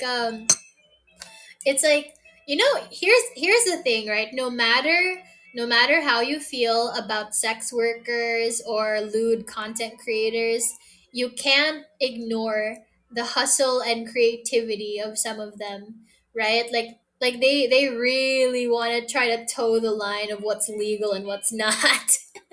Like for example, there was that whole the morgue pie and Asian bunny situation when they started like that new Twitch meta, when they were like literally like sitting naked. And then even before that they were doing like the hot tub streams, right? And then I remember that thing that Moist Critical talked about. I think it was Moist Critical, and there was that thing where this one flesh tuber. I think it was Morg Pie, or it could have been someone else, and she wore green screen like booty shorts, and her gameplay was being streamed on her booty shorts and on her ass, and I was like, you know what, that is so fucking fun. I can't even be mad at that. Like, you know what, there's someone out there who wants to pay for this content, and they are getting fed today. So yeah, it is kind of funny. um and so here's my thing, right? Finding out what kind of things people are into, like sexually, I was like, oh, people like feet or armpits or belly buttons, and I'm just like, interesting. And then I found out more weird things like NTR and step bro stuff. I'm a thigh guy. Me too. I like when they slap. um, it's like, here's my little secret, right? I try to be as respectful towards women as much as I can, but like, I have eyes, bro. Like, I see a girl with a nice butt, I'm gonna look. I'm gonna stare. um, Hypocrisy when Twitch complains about VTubers. Yeah, exactly. I think they just hate anime girls. I'm like, is it because they won't send you their titty pics? Is that it? They could make content for you, Twitch mods. You just gotta ask. I stare while I wear sunglasses. You know what? I'm always blatantly staring disrespectfully. Twitch hates anime girls. It's so sad. It's so sad. That's why I was nervous about having a more lewd model, because I was like, oh, if I wear a different outfit, like that's a bit more scantily clad, will I get in trouble? um, Oh, but like, I mean, I did talk about this before, where it's like the thing that I hate the most in the VTuber sphere, right? Are people that are freaking tourists trying to grift and like just kind of shit on anybody who's a VTuber, because it's like they're out here being like anti-anime fans while also being a VTuber. I'm just like, bro, I get that you don't really like anime, but you gotta know where VTubing stemmed from, right? Like, at least like, it's like it's like going to an emo concert, or like a death metal concert, and then complaining about how loud it is. It's like, what did you think this was exactly? Like, you're in our space, maybe show a little respect, a little consideration. There's always problems in the VTubing community, but specifically that's just like you just being a tourist. Bikini Naria, bro, Lulu and I were talking about that months ago, where we were like, oh man, I hope we get to a point where we could afford to have either custom art, like a splash art of all the Nexans in beachwear, kind of like that one Hollow Live one, or some of us get like 2.0 outfits, or like summer outfits, and we were just kind of like discussing like what kind of bikinis we'd have and everything. We already said that, like, it's pretty obvious that like Lulu was gonna get like a pink and white cow kini, but I think I suggested something like the American flag, or like fringe on her booty shorts or something like that. And then man, I imagine Lulu, but like wearing her cow kini, or like a like U.S. flag bikini, and then like she still has her cowboy hat on. That would be so freaking hot, bro. um, get the micro bikini. I was thinking like, would I wear a bikini or something more old fashioned, and then I thought about like that cute like frilly bikini that I think either Aerith or Tifa was wearing in the beach scene in the most recent Final Fantasy game. And I think like that is like a nice middle ground, where it's like it's still covered up in some way. Like it's not a string bikini, but it is still revealing. It's just got like frills and ribbons. Because I like my frills and ribbons. And Arya does have a small boobas for maybe one piece. Bruh! You take that back. But yeah, it's like Lulu seems excited to get the America swimsuit. I hope she gets it, bro. Like especially something like you know that girl from that Garu from Food Wars. I think she has like a really good outfit for like beach inspo for Lulu. Having the whole American flag bikini top and like denim booty shorts. I kind of love the vibe of that. And then you combine it with like cowboy boots and cowboy hat, and I'm like, bro, that's so fucking hot though. I'm like, am I a Westaboo?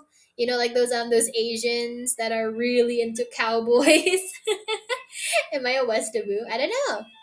I do like. Oh, you know what? Maybe I am a Westaboo actually. Okay, okay. So I don't know if you guys know about Westaboos, but so you know how there's weeaboos where it's like, you know, usually Westerners or just like any non-Japanese person that really romanticizes Japanese culture, right? Or not Japanese, but like also like just any other Asian culture, but mostly specifically Japanese. And then the opposite is true, where it's like you have a bunch of these Japanese people that are really into Western culture, but more specifically, they're really into cowboys and stuff. Like, I don't know what kind of content they were showing back in the 70s, but they're really into cowboys. And then thinking about it, I'm like, you know what? I really want to talk to like a cowboy because I've spoken to a couple like southern belles already. Like I've made friends with girls with like southern accents, so I know what they're like, but I haven't actually met someone with like a thick southern accent who's like a guy. And I'm like, country boy, I love you. I'm a cowboy. Are you? Are you actually southern? Do you have a thick southern accent? Or are you just ooh, he's Texan. Wow. Wait, like are you in like, you know, like you know, I don't know how to say this in a not offensive way, but like are you like in the middle of nowhere or do you live in like Austin or something? Small boing boing. No, these are at least medium boing boing. Yeah, it's just like boing boing. Um, is that like Lulu or is that the Lulu fan name? I don't know. I don't know. People hanging in bars in full cowboy attire. Bro, I want to talk to cowboys. It's like, okay, so I have my favorite accents like in a sexy way. Like for example, if I want to be seduced, it's like, man, if you've got like a French accent or like a posh British accent, you know, that's definitely going to get to me. But then it's like there's like the accents that entertain me like crazy. Like I can't help but laugh because they're so fun to hear. So like cowboy accents, like, you know, like really like thick southern accents. um and then also like uh I what accent is that? It's like the accent that like chavs have or like roadmen have, you know, like that very specific British accent, and then also Australian accent. So when I heard Misty Knight talking when he was doing that stream with El Bandi, I was like laughing so much because I was like, oh my god, he's so Australian.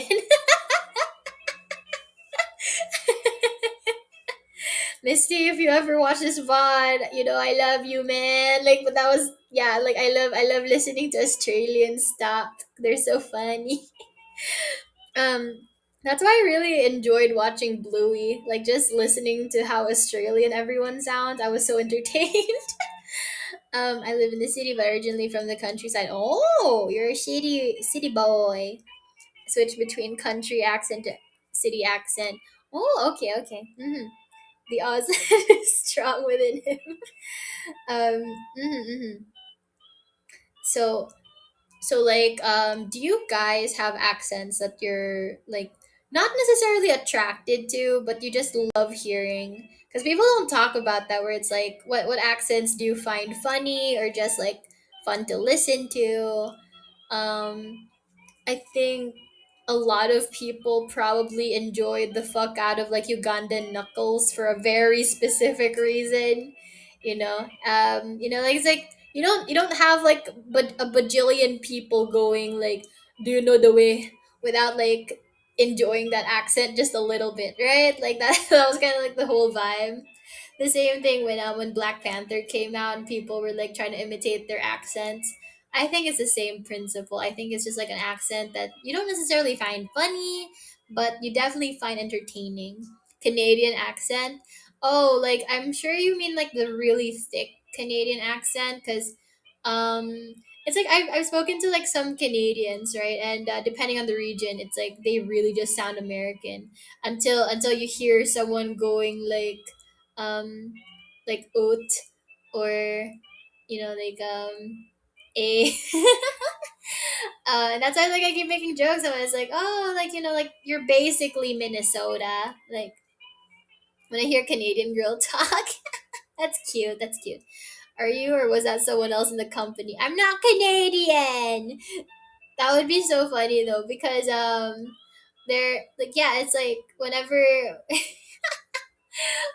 I talk to someone from Nexus who's from Canada, I always make comments about how like I'm like, dude, like if we ever do an offline collab, I will fly out to you, because if there's one thing in this world that I want to do is to fly to Canada just to eat authentic poutine.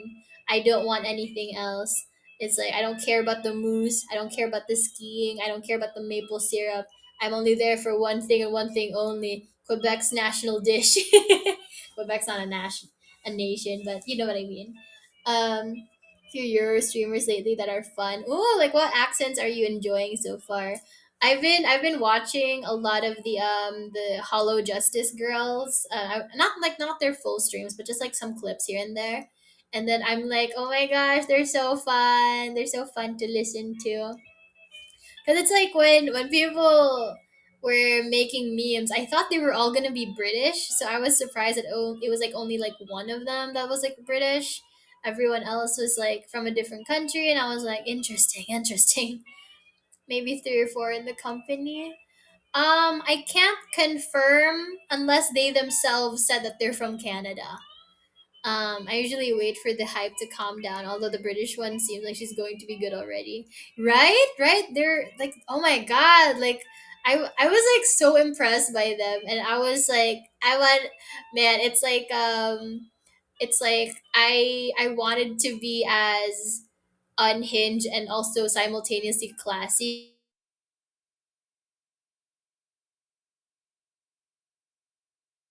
like wait, well, how do you pronounce her name? The Pink Panther one, that one, Panthera. Nano says she's from Canada. Oh, okay, so yeah, that I'm not doxing anyone if I just like, yeah, like the ones, the Canadians. I'm just like, guys, let's have a Canadian offline collab. Let's go to a ski lodge or something. um, French and Dutch indies mostly. Oh, interesting, interesting, cute.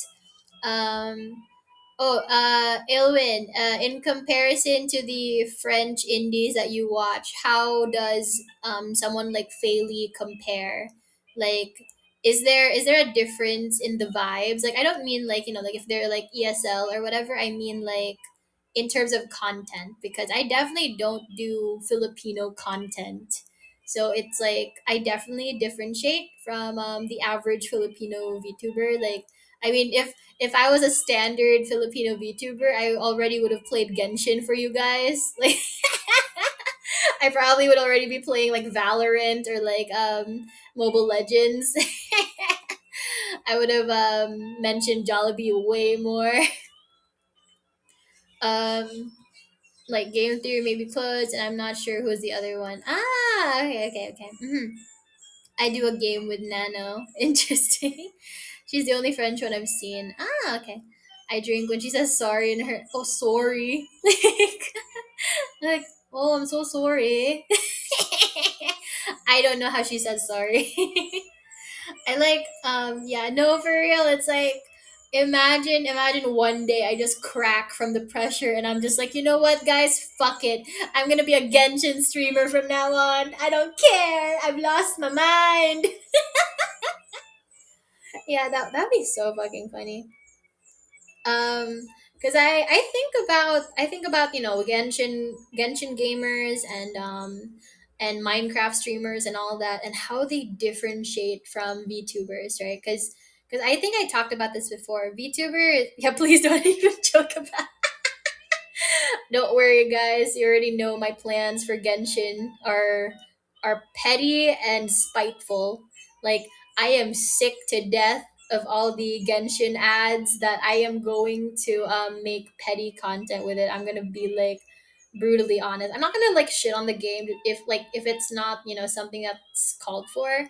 But I will be honest about it because I'm not trying to get like sponsored by them. I'm just like, hey, here's my opinion on this game that so many of you love. Mainly because I hate how many ads there are. What word do you say that is common for you? Do you mean like Filipino? I mean like I know people say like putang ina mo, but it's like I don't say that. That's not like really that's not the curse words that I say. Like um I don't know. It's very foreign for me to say that since that's not like the way I cuss. Oh, for the drinking game that I'm doing. Oh, I mean, I know you guys have that. You guys took note of my vocal tick where I go like listen, listen. Whenever I'm trying to like dig myself out of a hole that I put myself in. um and then this is something that Clotho and I do with Manager San because whenever I'm in a VC with them and like I'm trying to like convince Manager San to let me do something on stream, I'm always just like, come on, Manager-san, come on, and then like it's gotten to a point that Clotho now mocks me or like imitates me when we're doing that, and it's kind of like it's like when Amelie and Sayu are bothering Joel and and it's like it's so fucking annoying. Hi Relatar. Hello, hello. So yeah, it's like listen. you you guys have any idea how funny it was seeing that one NSFW chat GPT fan fiction that was made of me and like in one of them it said listen.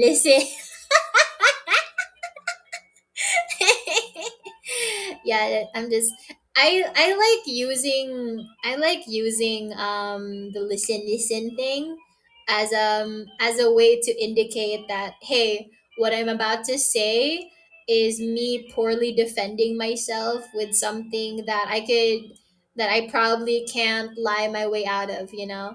It's like when you guys are like Enaria, didn't you just have a drinking stream? Aren't and you said you weren't gonna drink for a while, and I'm gonna be like, listen, that was beer. This is wine. It's different. Oh, speaking of which, I'm gonna be drinking soju again this weekend. So we shall see what happens. I will try to eat beforehand this time, so hopefully I'm not gonna throw up again. That was really embarrassing, guys. That was the first time that ever happened to me, and I was like, oh no, I've reached Kesha levels of hot mess. I've reached like messy drunk. No, like verbal quirks of Nexans are all fun. Yeah. I've heard those ones. Um, I think wait. Okay. So I know Noxus is like the like or something. I don't know how she does it. Wait, like I can't do it. I can't do it. But like what's Bakura's? Because he just like talked to me earlier, so I just thought of him. But like, what's Bakura's vocal tick or vocal quirk? What's his little catchphrase? Um, oh, actually, can you guys like name as many Nexan vocal ticks that you can identify? Because I don't watch everybody's streams. I've talked to them like on the server and everything, and sometimes in chat, but I don't watch every single one of them. So it's like I don't know what their vocal ticks are. So it's like what kinds can you guys like identify reveries? Yeah, that one. She's so freaking cute, bro. Like, oh my god, she's like, I wanna babysit her so bad. But she can handle herself. She's very responsible. But it's like she's so freaking cute. Baku would be guys. um, Nell is no. He says that in a peculiar way. Guys. I don't know. He has like a very interesting way of speaking because it's like I don't okay. So like the thing with me, for example, right? I had to try really hard to get rid of my vocal fry because people kept telling me I talked way too much like a valley girl, and I was like, "There's nothing wrong with valley girls, but I don't want to be associated with one." You know, like so I was like, let me try to speak without a vocal fry for once. And so I've been like trying to train myself on streams. But like the way I talk in a private VC is very different from how I talk on streams. And it's like it's just I mean I explain like fudge sticks really. Um I've explained this to some Nexans before that now you want to be known as a sissy girl? No, don't call me that. No. I'm a cool tomboy. um so like I remember talking about this with some Nexans in a group VC like months ago, right before we debuted. And I was telling them, I was like, guys, I have, because like I think Rixie was talking about how her streamer voice is kind of similar to her normal voice, but just like a little bit more energetic, I guess. And I was like talking about how my streamer voice is different, and I also have, it's not just like like different from my like my normal talking voice. My streamer voice is also different from my group VC voice, and my group VC voice is different from my 1v1 VC voice.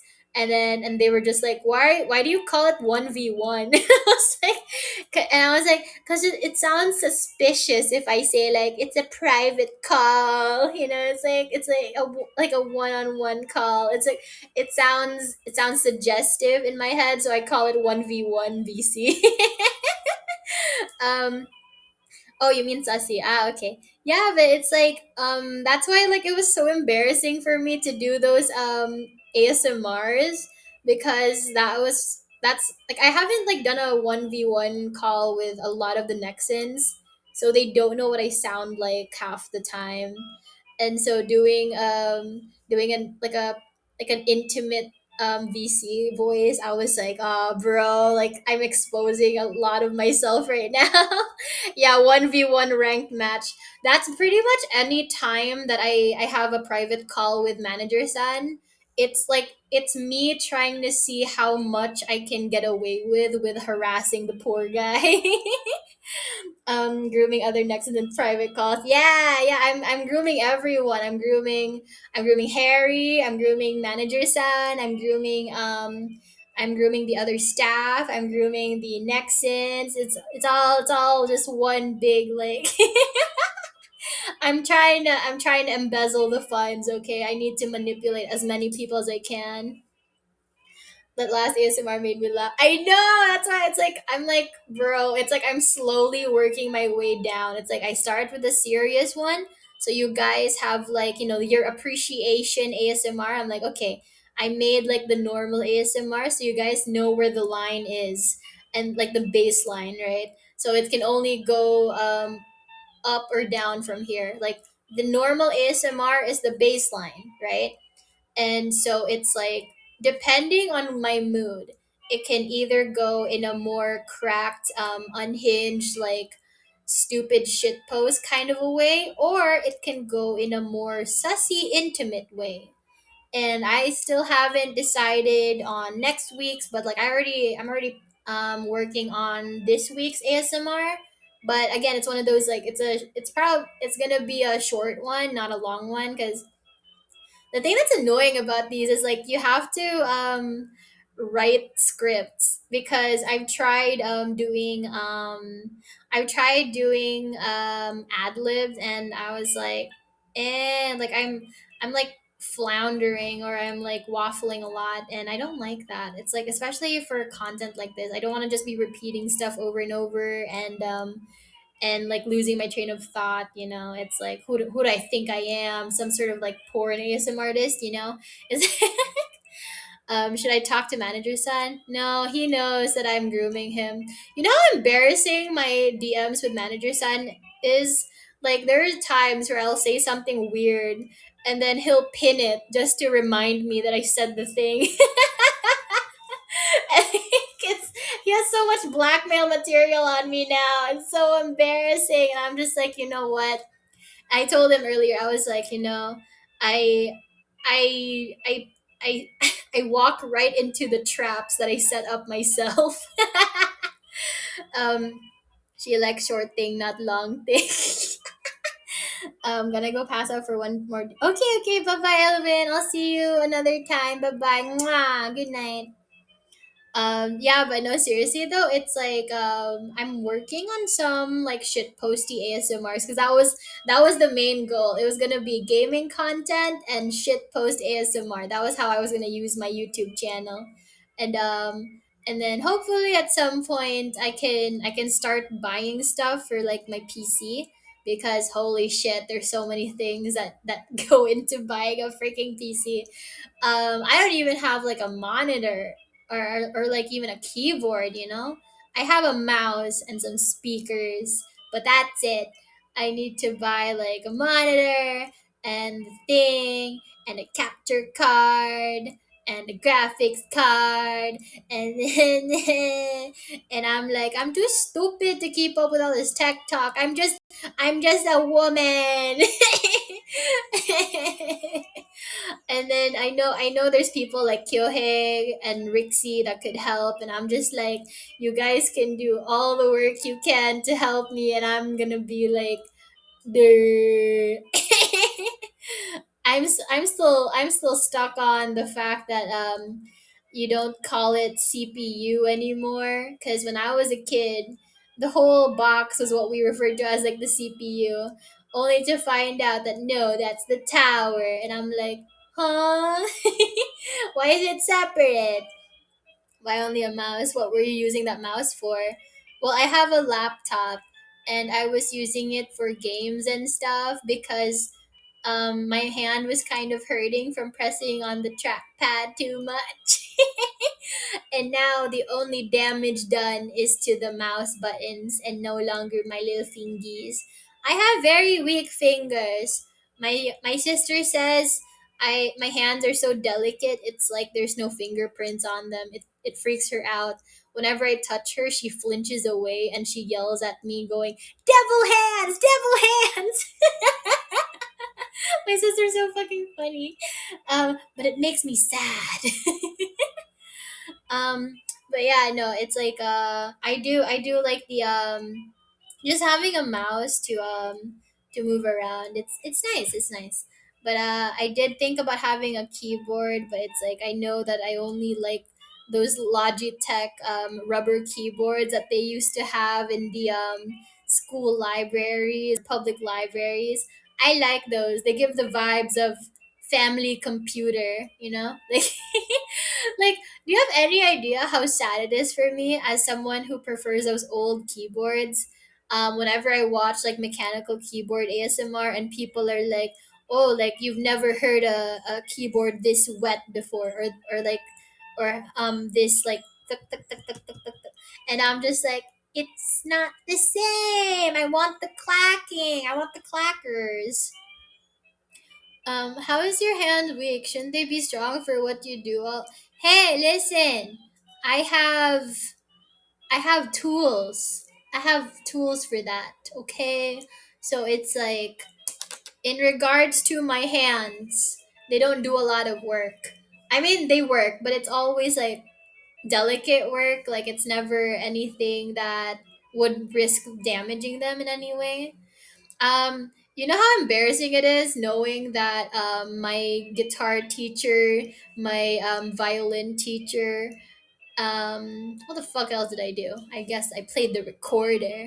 It's like my fingertips are too soft for the strings. I can't even play a ukulele properly unless it has like nylon strings, because there's no calluses on my fingertips, so it's very hard for me to press down on the strings.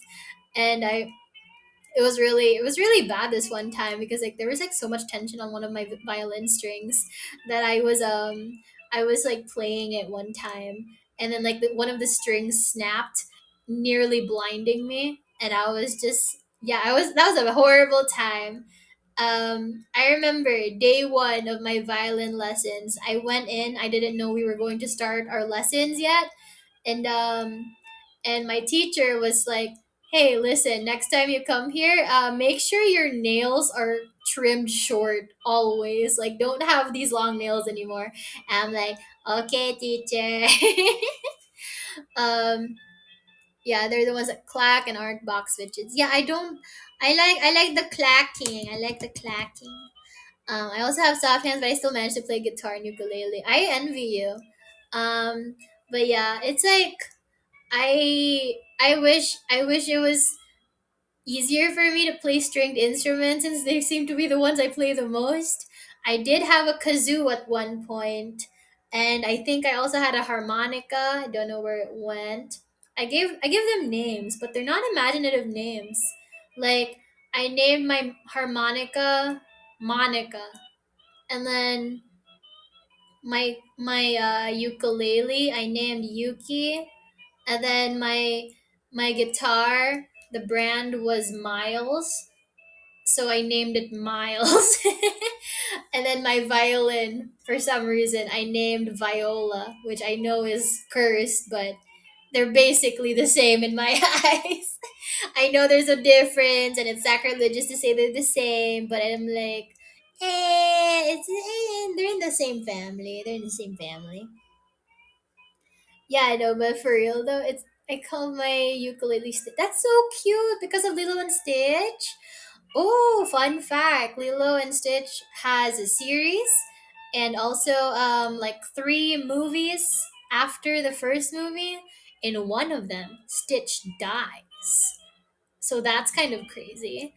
Um, but yeah, no, it's like yeah, like my violin teacher told me, because again, it's like I was just brought there by my parents. They were like, "Okay, here's your first violin lesson." They didn't tell me shit. So I was like, "Oh, I didn't know we were going to have lessons today. I thought we were just like registering, but okay." And yeah, it was very embarrassing. I had like long blue nails.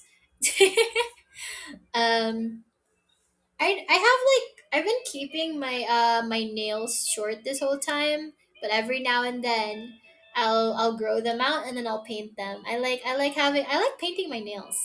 Right now my toenails are painted, but not my fingernails because like I've been washing things. Mainly the dishes and some laundry. Because you guys know I was on my period, so I had to wash some things. um but yeah, Stitch has a glitch. Yeah, exactly. Stitch has a glitch, bro. Like that was such a freaking sad movie. There was trauma in there. There was infighting and outbursts, and I was like, I mean, we already had those in the first Lilo and Stitch movie, but even more so. And this time, Stitch dies, so that's cool. But yeah, no, it's like I'm a Stitch collector. Wait, actually, cause I okay. Did you watch the TV series on the Disney Channel? Did you ever watch that? It was so fucking fun, bro. I love the shit out of that show. I was like watching it all the time. Like anytime it was on, I was like, yeah, let's watch Lilo and Stitch today. It was like, hi Melon, hello. And it was kind of like a collect all Pokemon type of a thing for me, where it's like I needed to watch every single episode, so there wasn't a single alien that I missed. You know, I wanted to catch every single one of them. Hello, hello. I'm good. I'm good. How are you? But yeah, no, it's like I just rewatched them. You know, I do you remember when they made for some reason they made like Proud Family or Kim Possible like fucking crossover episode, and I'm like, I get it, but I also don't understand why. Like, why are you putting Kim Possible in Hawaii? You know, like, very weird, very weird. Am I just chilling? Me too. I'm being chilling, as the kids say. um but yeah, it's like that's something that I really miss from old Disney. Just like all the stupid crossovers that they did, right? It's like for example, the Fairly Odd no, no, yeah. Wait, no, that's Nickelodeon. The Fairly Odd Parents and Jimmy Neutron did a crossover. It was like a 2 hour special or something. um the same vein as Disney, they did like crossovers, both live action and animated. They did crossovers. So for example, the Sweet Life of Zack and Cody, they had a crossover with, I think that's a Raven and Hannah Montana. And then I know Hannah Montana had a crossover with the Jonas Brothers. I know that there was also one with like Wizards of Waverly Place. They also had a crossover, but I forgot with whomst. And then with the TV shows, yeah, like Lilo and Stitch had Kim Possible, and they also had the Proud Family. And I'm like, these are weird. Like, okay, so I can buy something like Hannah Montana going to the Sweet Life of Zack and Cody hotel, the Tipton Hotel. I can buy that, but I cannot buy Kim Possible going to Hawaii and just discovering all these weird aliens. I can buy something like the Proud Family just because they're a family. They went to Hawaii for vacation, so that's fine and all. But yeah, oh, the Wizards did have a crossover with Zack and Cody. Okay, okay, okay. Yeah, no, it's just so did they ever do that with like newer TV shows? Like okay, so I'm sure like for example Victorious.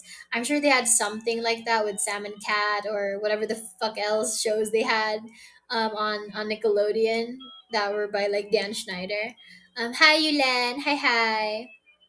But it's like I don't know if like if they ever did that with like newer Disney.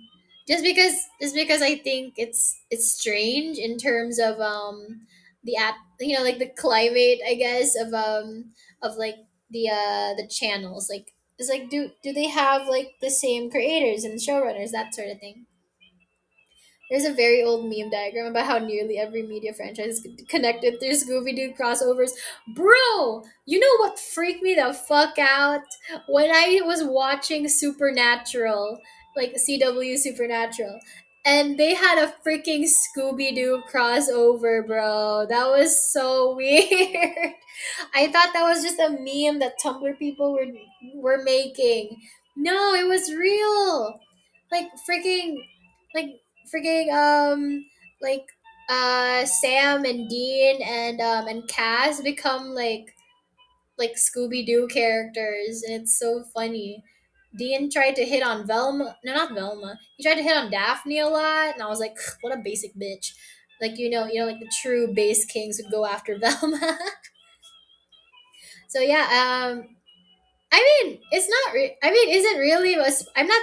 Okay, okay. I'm sorry. I'm sorry for spoiling, but it has been several years since it ended. But that's all I can say. Here's the thing, right? If you've been on the internet, especially when it was happening, you would have already been spoiled just because it's like they put it up already. Like, I'm not telling you what happens in the episode, but they made like teaser trailers before the episode aired. So they spoil it themselves. Blame the CW, not me. I just found out about it. Yeah, no, I think it's crazy that they did that. I feel like okay, so let's talk like Scooby Doo, right? I think it was the most cracked when they did that one WWE crossover, and then when they did that Kiss crossover. Cause like here's my thing. I get how weird it is, but I also don't understand how it got to that point. It's like, okay, so were the showrunners just like some middle-aged dudes that consumed all this other content, and they were like, you know what we could do? We could just invite Kiss to come on to Scooby-Doo, or like we could make a Scooby-Doo movie with Dwayne the Rock Johnson and Hulk Hogan and whoever the fuck else was in there. And I just think it's really funny because there's so many other shows and like pieces of media that like Scooby-Doo could have collabed with, like for example, yeah, like so yeah, like you mentioned Vampire Diaries, that would have made sense. Um or I don't know what else is like monster like type of thing. I guess there's lots of like murder mysteries here and there. And they're like, what would be great if we had a crossover with Kiss, the band Kiss. And I mean, I appreciate their gumption. I appreciate the tenacity, but I don't understand where the logic is coming from. I don't know what led to this decision. Thank you, F18. Um, I don't know. It's it's very dad coded, where it's like like just a Gen Y middle aged dude. And I kind of like that. I kind of think that's funny. When are you doing your crossover? You know what? I actually just started reading like the collab guidelines earlier, and I was just like, oh, I maybe I should have done that sooner. Like I was asking around. I was like, guys, where did they post like the collab contract again? I need to go over it just in case. Because so far I've only been collabing with Nexans because I didn't know what the rules were for the outsider collabs or external collabs. And then I found out a bunch of shit, and I was like, oh, okay, cool beans, cool beans. Hopefully, I'll collab in the future because at the very least, I don't really plan on doing game collabs, but I really want to do like drinking stream collabs, or just gossip collabs. Or oh, okay, so something that I used to do a lot back in the day was I used to do a lot of interview type podcasty type streams, where it's like I would have a friend or some random person collab with me, and then we would just talk about a topic, and it would usually be pretty in depth. It would be like, a lot of people would tell me that, they listen to my streams in the background while they're doing homework or working, getting ready for work, going to work. And I was just kind of like used to using my yapping skills for podcasting. Or like I'm just like, yeah, I'm basically acting as someone's like radio show or radio station host or whatever the fuck. No drinking free. Aww. This is like before I even started drinking, actually. So I was just like sober and yapping. No, no. Hey, I think she would welcome the drinking. I think she would think it was super cool because I'm a grown up. Oh man, no, but seriously though, I think I think when it comes to collabs, I think drinking of any kind would be fun. So if it's like, just me and like, a milkshake, or like some sort of fruit juice, or beer, or a fruity cocktail, or wine, or soju, or something. or even just like, a cup of tea. I think what matters the most is like the vibes of like the company that you're with. Because for example, if you could like get away with like weird vibes even if everyone is just drinking water, you know?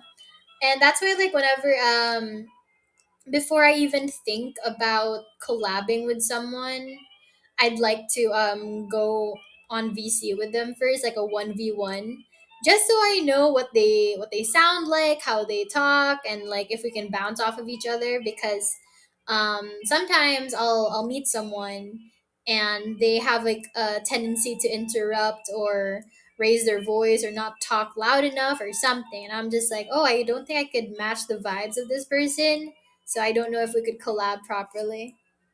Because like, okay, so I can try to match someone's vibes, but a lot of the time I want to be on the same level already, and that's why I always look forward to any type of shit poster cracked streamer. Like I love seeing those types of VTubers. That's why like you don't really catch me like ever watching VTubers that are like really chill and wholesome, because I'm like, that's nice but not really the content that I like. I like more unhinged content, because it's like I sometimes joke about how I have like narcoleptic tendencies, where it's like if the vibes are kind of getting low energy, I legit like will pass out. Like you need to stimulate my brain, or like you need to stimulate me as much as possible. And so if I need to like watch someone who's always so high energy, then that's kind of like what I need to do. And so like all of the VTubers that I like, I'm not gonna name them, but like all of them are all pretty energetic people. Even when they have like chill streams, it's never like sleepy, it's always just kind of like just slightly less energetic than usual, you know? You don't look like a grown up. You look like a child since you're three. Hey, hey, listen, listen, listen, listen. I am a woman, and I am a fully developed, grown adult human woman. Okay, a female woman, and no, and and I am very average height, and not I'm not at all coping. I'm very tall. Yeah, I'm a big girl. Hi Rafi. Hello, hello. Yeah, I'm a big girl. Don't bully me. Don't bully me. You're so mean. So mean. But yeah, no, seriously though, it's like I had to change the way I stream like a lot, because it's like I already kind of knew that there would be some like inside jokes or running gags or whatever with my stream chat, but it's I wasn't sure what kind of jokes we would have, and so I wasn't 100% committed to acting a certain way on stream. And so I'm like, oh, like okay, like I guess I'm just like this now. And so I think you guys would have either found me really interesting or really annoying if I streamed the way I did back then, because I was very open about my socio-political views, but I had a chat that was trained enough that they knew not to say slurs or like insult anyone for having different opinions in them. It was kind of like, hey, listen, this is a safe space for everybody, whether you're LGBT or straight, whether you're pro-choice or pro-life, whether you're this or that. It's like because I try to corral my chat. I will always be like, okay guys, I know they said they're conservative, but let's hear them out, let's see what their political views are, and let them speak, like let's see what their point of view is. I like your thanks. Hey, hey, hey, hey, hey, you just called me short. um oh no, I know my battery's dying. It's the 2 hour curse, where it's like my battery only lasts 2 hours. um okay, hang on, I'll try to plug it in. I try to like keep streaming even when it's plugged in, but it's one of those things where the battery is draining faster than it can charge, you know? And I've been told that having a fast charger is bad for your battery's health. And I'm like, that's so sad. That's so sad. Like, why? What is the point of you then? You know, like what good are you? You useless piece of crap. Eh, stick it in. Hurry. Hurry up and stick it inside me, Anon. So, again, I'm a mature older woman and I am a full grown adult with a lot of life experience and wisdom to share with you youngins, you newer generation.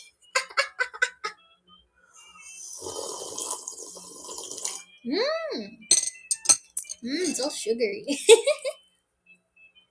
But yeah, what was it? Was very short and hey, listen. I am still waiting on my last bout of puberty. Last minute bouts of puberty that will give me the height that I so desire.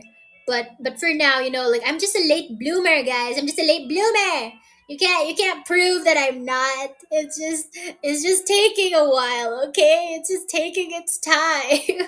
I will grow eventually. I have to believe. Once I stop believing, then it won't work. You know what? It's one of those things where I know we try to respect short kings as much as we can, right? But it's like if I was a dude, bro, I'd be so fucking single. Like like I don't know if I could ever date someone if I was like this short as a dude. Um because yeah, I am fun size. I'm tiny. I can fit in your little pocket. I can squeeze myself into a suitcase. I did that once. Actually, I did that a couple of times. It was fun. I'd have my sister drag me around, and then later on we'd switch, and then it would be her turn for me to drag around. She hated it when I brought her down the stairs. I am a good sister, and it's part of her growth as a person. Most of their size are down there. Whoa, whoa, whoa! Are you talking about the penis?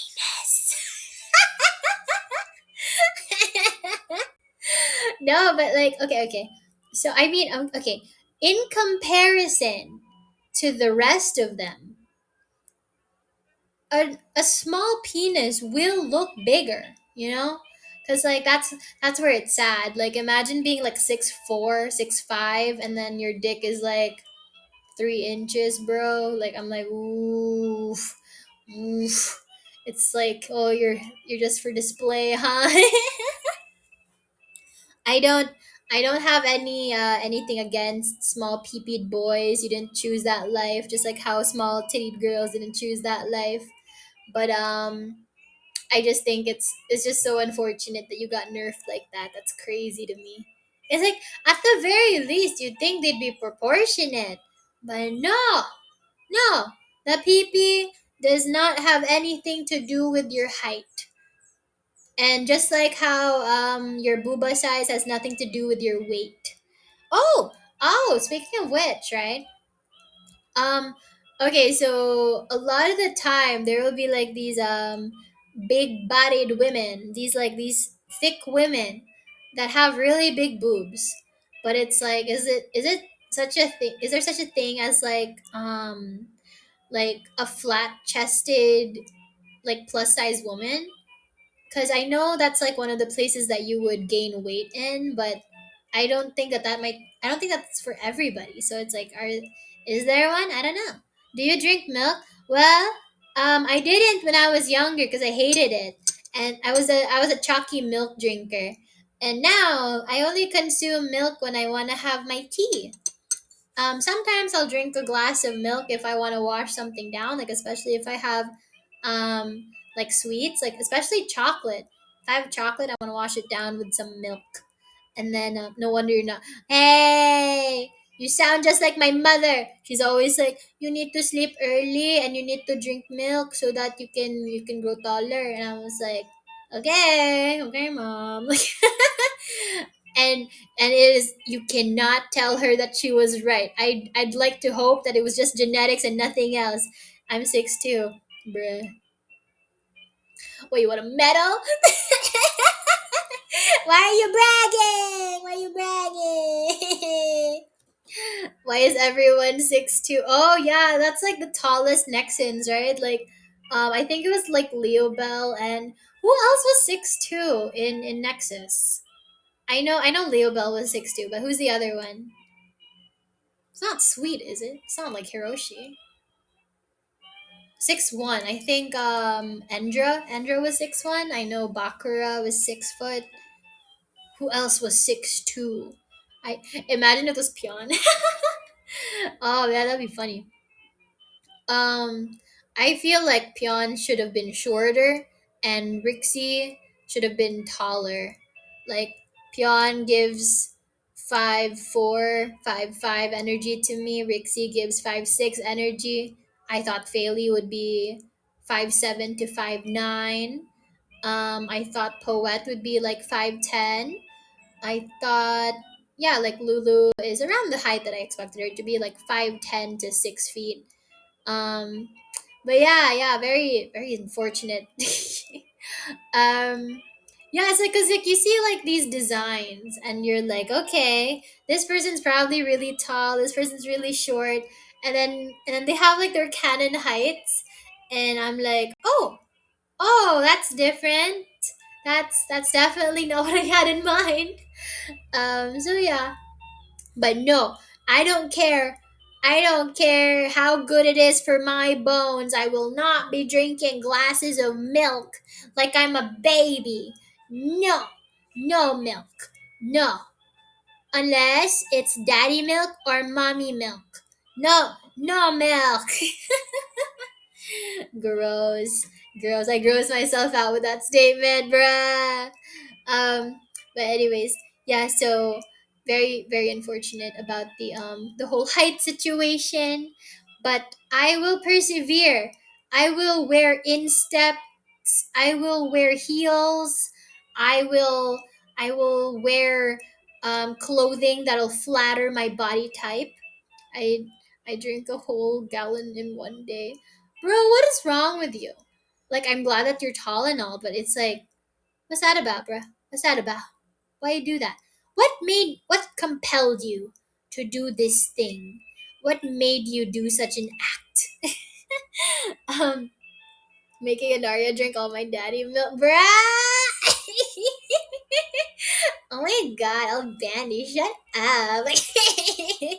Wait, wait, Albandi. So remember that thing I asked you about German kinks, right? About like the toilet stuff. Okay, does this count?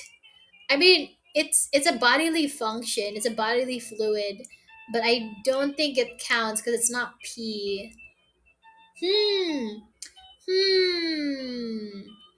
Hmm. Well, it's like I'm assuming like all that weird bodily fluid stuff. It's literally just gonna be piss or scat, and coom doesn't really count. You know what I think would be really funny if we started dirty talking, but we use like the medical terms or yeah, like more serious terms. Like I'll say something like, "Please put your penis into my vagina," or please ejaculate all over me. It's gonna sound like a robot, right? Like it's like ooh, like Alexa, like like play nasty by Tinashe, it's like be a nasty girl. AI, Enaria's AI confirmed. Yeah, because there are no real women on the internet, bruh. We're all fake. We're all either just dudes with voice changers or AI. If you want to be tall, I can help with that. How would you help with that, Karma? How? Is it really German though? It's basically just bleep and bleep. That's bleep universal, I think.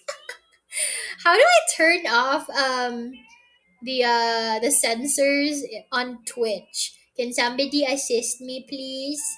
Hi Lyle, hello. How do you turn off the sensor? I'll give you some samples. Yeah, yeah. What samples? What samples? Hello, hello, good sir. Hello. See, guys. This is what kind of thing I expect on our first date later this weekend. All right. So oh, speaking of which, right?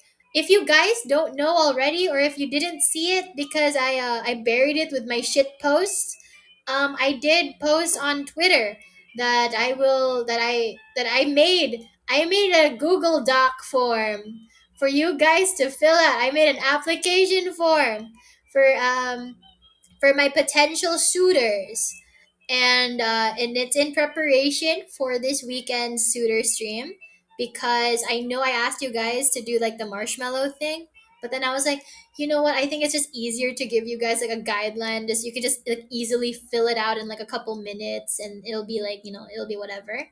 And don't worry, I'm not collecting your emails or anything. Don't worry about that.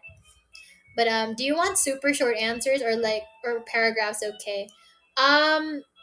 Well, like there's some that are just like you can list stuff down. For example, there's the green flags and red flags and special skills. You can leave it as a short answer, but I did leave space for long paragraphs if you guys want to fill that out. I swear to God, if you guys fill it up with like nothing but copy pastas again, I'm gonna kick your guys' asses. So basically, do you want all funny answers or a mix with serious answers? It's up to you. I just have to clarify for legal reasons. I'm not actually looking for a boyfriend or girlfriend. I am not soliciting sexual favors from my viewers. That is not what is happening. Manager san, don't bonk me, please. but but I will. I'd rather not do. Hey. How much money do we get for marriage? Well, you will be marrying into the royal family, so I'd say a little bit more than a shilling for your dowry. Um, Chat filters toggle off. Oh, thank you, thank you. Um, dee is that, why isn't it moving? Why is not happen? It's, oh, there it is. Chat overlay, column chat, note chat, pop up, background audio. This is blah blah blah blah. Nani? Where? Where is? Where is?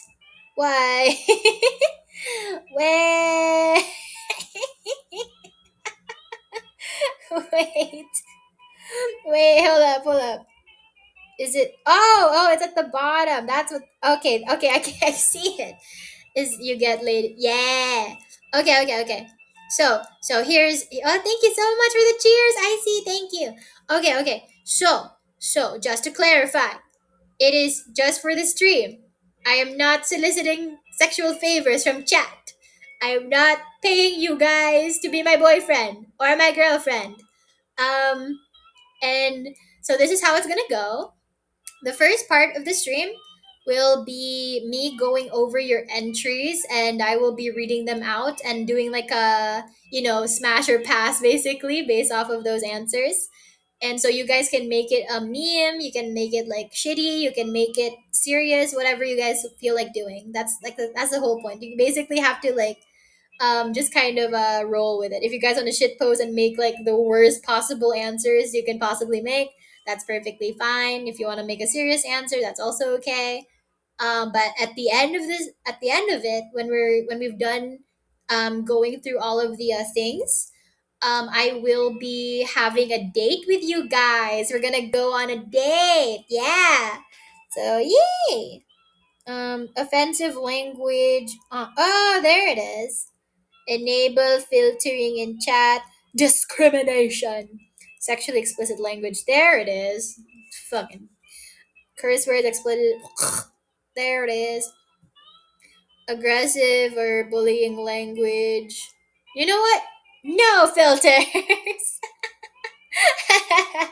No filters. We're going in there raw. But I'll have a disclaimer in it too. Yeah, yeah, yeah. We'll friend zone each other and then make out as friends do. We can be for free. I do it for free. Don't worry. We'll just kind of do whatever. But anyways, we will go on a date. I will take chat on a date. We can I'm probably gonna take you guys out on a nice restaurant date, and then we'll just like get to know each other even further. So how it's gonna run, because it's like I'm talking to chat and not like just one on one, right? And it's not gonna be an ASMR either. How it's gonna go is, again, after we go through all of the entries, we will be doing the date thing, and so I will be going on date with all of you. So just make it seem like we're all going to the restaurant together, and you guys will interact with me the way you would on a normal date. So we could ask each other questions. Like I'll be like, oh, so like are you new around here? Like, do you travel at all? Or what are your hobbies? And then you guys can answer accordingly. Or you guys can ask me some questions, or you just make some comments like, you're so purple. Or you smell like a dog, but like a fancy dog. um, okay, you know what the weirdest compliment I ever got was, on my actual physical appearance? Someone told me I had a chokeable neck, and I wasn't sure how to take that. I was like, is that good or bad? And they said I literally am ordering a custom made collar just for you, baby girl. And I'm like, oh, thank you, random Scottish girl. um, yeah, they said I had a chokeable neck, and I was like, oh, really? It's kind of weird thing to say to a person. Yeah, and I was like, that freaked me out because I was okay. So basically, yeah. So basically, what happened was shut the fuck up, Icy. So basically, what happened was I bought a bunch of e-girl chokers at the start of quarantine because I wanted to dress like an e-girl, because I was watching a bunch of TikToks and I was like, you know what? It's time to experiment with my wardrobe. Let me dress like an e-girl. And so I bought a bunch of chokers and chains and whatever, and a lot of rings, and I was showing it off to my friends, and I took pictures of me wearing the different choker styles, and then I shared it with them, and this person said I had a chokeable neck, and then I talked to this other guy about it, and I was like telling him the story, and he was like, yeah, she's right, you do have a chokeable neck, and I was like, I'm scared. I'm mildly threatened. My that person who said I had a chokeable neck, you know what else she said to me? She said, Inaria, you claim you're a switch, but you're so subby that you make other subs into doms. And I'm like, aw, is is that bad? That makes me feel like a loser. And I thought that was like the craziest thing I've ever heard from somebody. I was just like, I at least could pretend that I had the power to dominate someone, but they were like, no, we can tell you're like a bratty bottom right away, and I was like, oh, oh, I see, okay.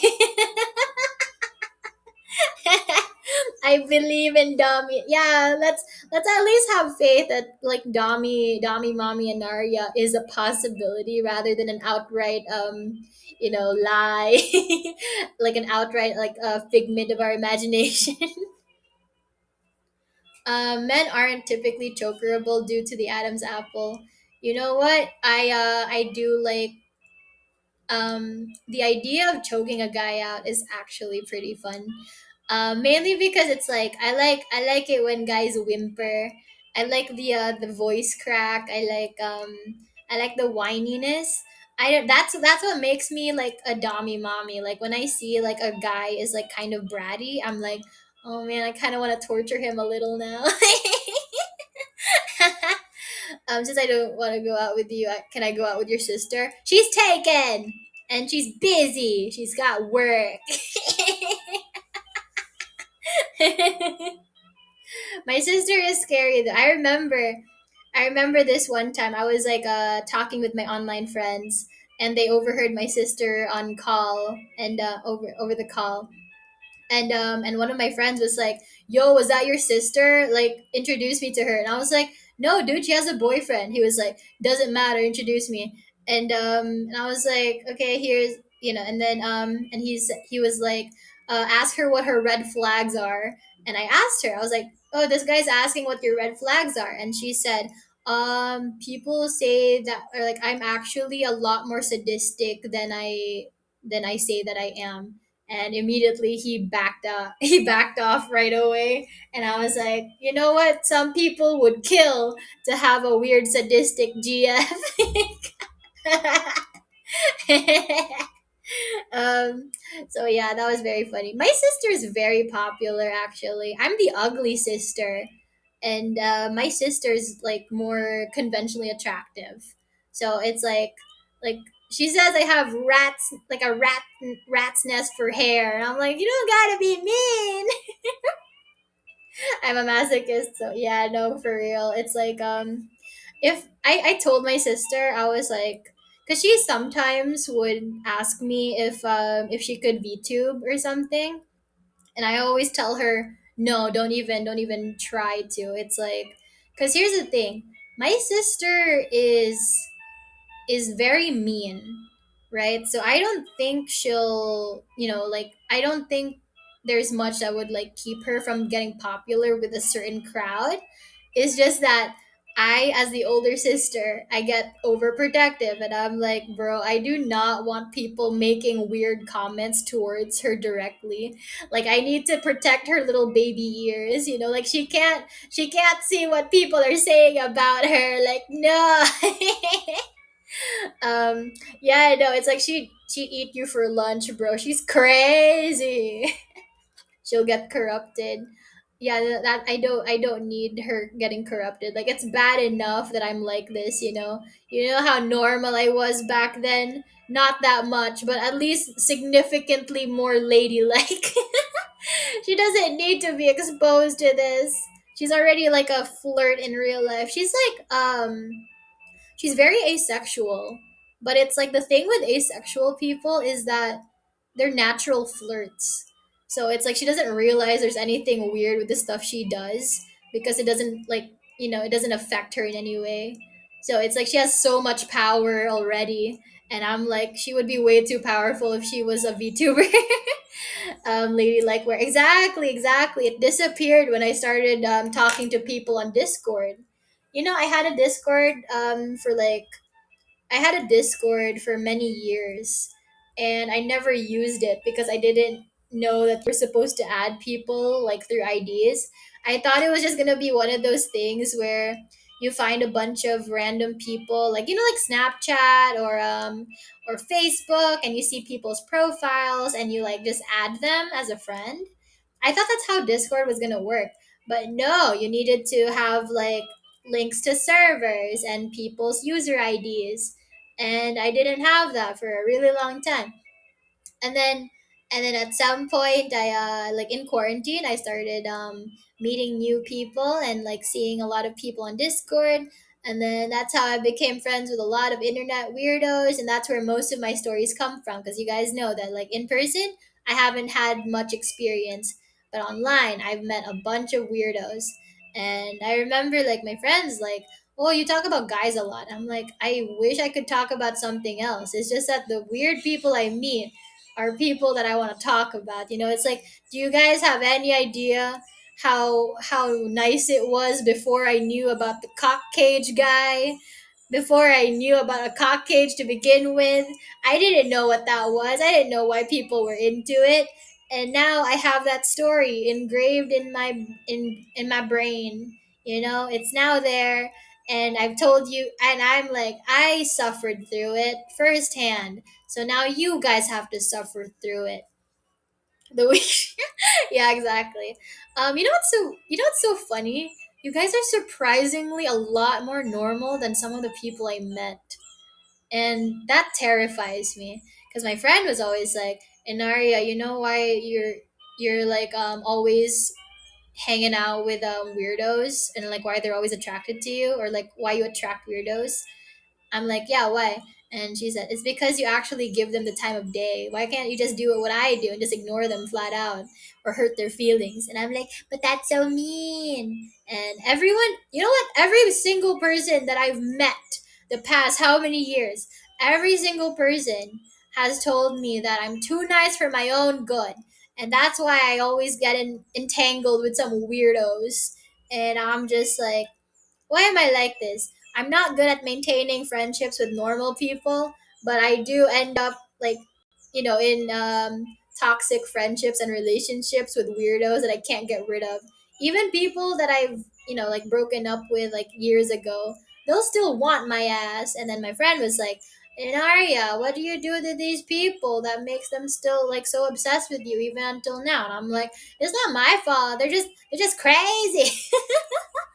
um You've been really nice. Yeah, it's I didn't have a sense of boundaries up until like last year.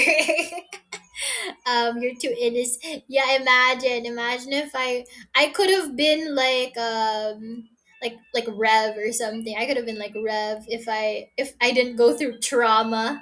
Like I it took like this weird bullying campaign that I went through last year and also like the year before that. It took like the weird bullying campaigns for me to actually think like, you know what, maybe I just shouldn't have to care about people liking me all the time. And that's why I'm like this on stream now, because I'm like, you know what, I don't care anymore. It's like, if you like me, you like me. If you don't like me, then there's nothing I can do. I shouldn't have to care if someone likes me. Because you have a question? Okay, yeah, what is it? It's just That's just something that I think as a content creator you need to learn. You need to be okay with people not liking you, and it doesn't have to be a legitimate reason. It doesn't have to be like, oh, like they don't like me because I said the N word. Like it doesn't have to be that. Like someone can hate you just from the sound of your voice, and you just have to accept that and move on, because a lot of people are like, no, I want everyone to like me. I don't want anyone to hate me or anything. It's like, think of it like this, right? um if you yourself don't like every single person in the world, then don't expect everybody to like you. You can't make everybody like you. You can be the nicest, most wholesome person in the world, and someone can still be like, I don't like her. She's a fake bitch. I don't like people that are too nice. That kind of a thing. And I think that's where I was. That's where like they started bullying me, because like they misunderstood my niceness for flirtatiousness. They thought I was like flirting with every guy I spoke to, and I guess they didn't like that because it was just like girls that were mad at me. And I'm like, I'm just friendly with guys. It's not because I want to get in their pants. It's just I treat guys and girls the same way, bro. Like, it's not a weird concept. If a girl denies your proposal on going out, what should I do? Um, well, okay. So this is what I told someone before during my romance dating advice stream. When it comes to confessing to someone or asking someone out, a lot of the time it's like it's not going to work out if you're just friends. Because okay, I'm gonna speak from my own personal experience, because I am that dense person that friend zones everybody like right away. So my like the way I go about life whenever I meet people is, I've never talked to someone thinking that I want them to be my boyfriend or girlfriend. I've always just spoken to people like, they're people. I'm like, I don't know if I even want you as a boyfriend or girlfriend. So I want to get to know you first, and then we'll see where to go from there, right? But a lot of people, they don't work like that. They see someone attractive and they immediately want to date them. And I'm like, I can't even process that. I can't even comprehend that mindset. But some people can't comprehend my mindset. So it's like, if you're talking to someone like me, who automatically friend zones everyone she meets, and if you guys have been friends for a while, she's definitely friend zoned you, and you need to basically try to get her to see you in a different light, because right now her mindset is, this person is in the friend category, in the friend folder, and you want to be in the potential boyfriend folder. So it's like she needs to like recategorize you. Basically, she needs to be given a reason to take you out of the friend folder and put in the potential boyfriend folder, right? And so that's why there's a difference between the people you meet on, like on a dating app versus the people you meet in a group server or something, because you don't automatically think like everyone here in the group Discord server is a potential boyfriend and or girlfriend for me. Like, you don't think that way. You think that way on a dating app. You don't think that way in like a community, right? So what you want to do is basically hang out with this person more. Try to flirt a little, see how they respond, because there's times where you just need to change their mind about you, or there's times where they just straight up are like not interested at all. For me, a lot of the time it's kind of like, I'm interested in someone as a friend, and later on when I get to know them, maybe if we flirt a little bit, then I'll be like, oh, it seems like they're interested in me. Maybe I should give them a chance. Maybe I'll see if they could be a potential partner. Because okay, so let's say the Nexans, right? Okay, let's say all the guys and girls in Nexans, Nexus.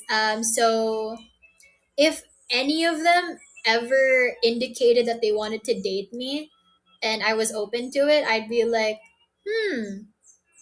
I'll think about it, And then, but it's like a lot of the time, it's I'm not really thinking about it. Like, I don't want to like objectify my coworkers and friends.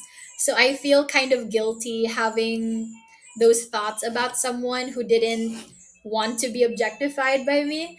So it's like, if the person that you're pursuing is someone like me, where it's like she didn't want to think of you in that way, and you want her to think of you in that way, you need to give her signals. You need to start flirting with her. You need to tease her a little bit, have a bit of, romantic or sexual tension between you.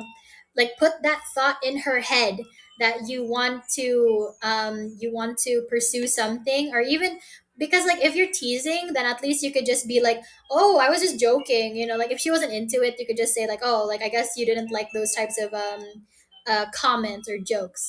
But if you just straight up like hit on someone that you're very good friends with, they might not like that right away, because they're like, whoa, you're like a brother to me. I thought we were just homies. I didn't think you had like these thoughts about me this whole time. So yeah, we're even one chat zone. Um, there's people, they feel like they must always, yeah, exactly. Okay, so I had this friend, right?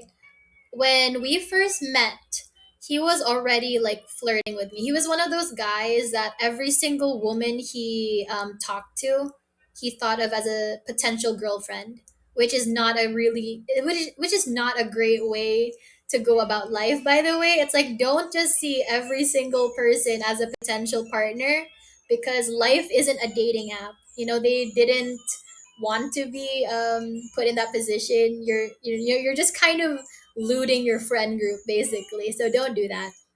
Hi Aurora, hello, hello. And so what I like to so what happened with that guy was, he hit on me pretty much day one, like our very first conversation. He hit on me. I was like, oh, I don't like that. We barely know each other, you weirdo. um, and then I did, and then at some point, like, we became closer friends. And at some point, he asked me to be like his rent a girlfriend for like a weekend, for like 2 days. And I was like, okay, I'll give you the girlfriend experience just for 2 days. And then halfway through, he was like, "Wait, are you saying all these lovey? Hi, Raiders. Hi, Tea Product Raiders." Um, my friend was like, "Are you just saying all of these because I was paying you, or because you actually like me?" And I was like, "You were paying me for this service, and I'm giving you this service. I didn't think you wanted it to be anything more, so that wasn't where my mind was at." And then he was like, "Well, if you're just doing it because I'm paying you, then I don't want to continue anymore." And I was like, why did what you paid me to be your rent a girlfriend for a weekend. I'm giving you the girlfriend experience, and now you're complaining that that I'm doing this for money."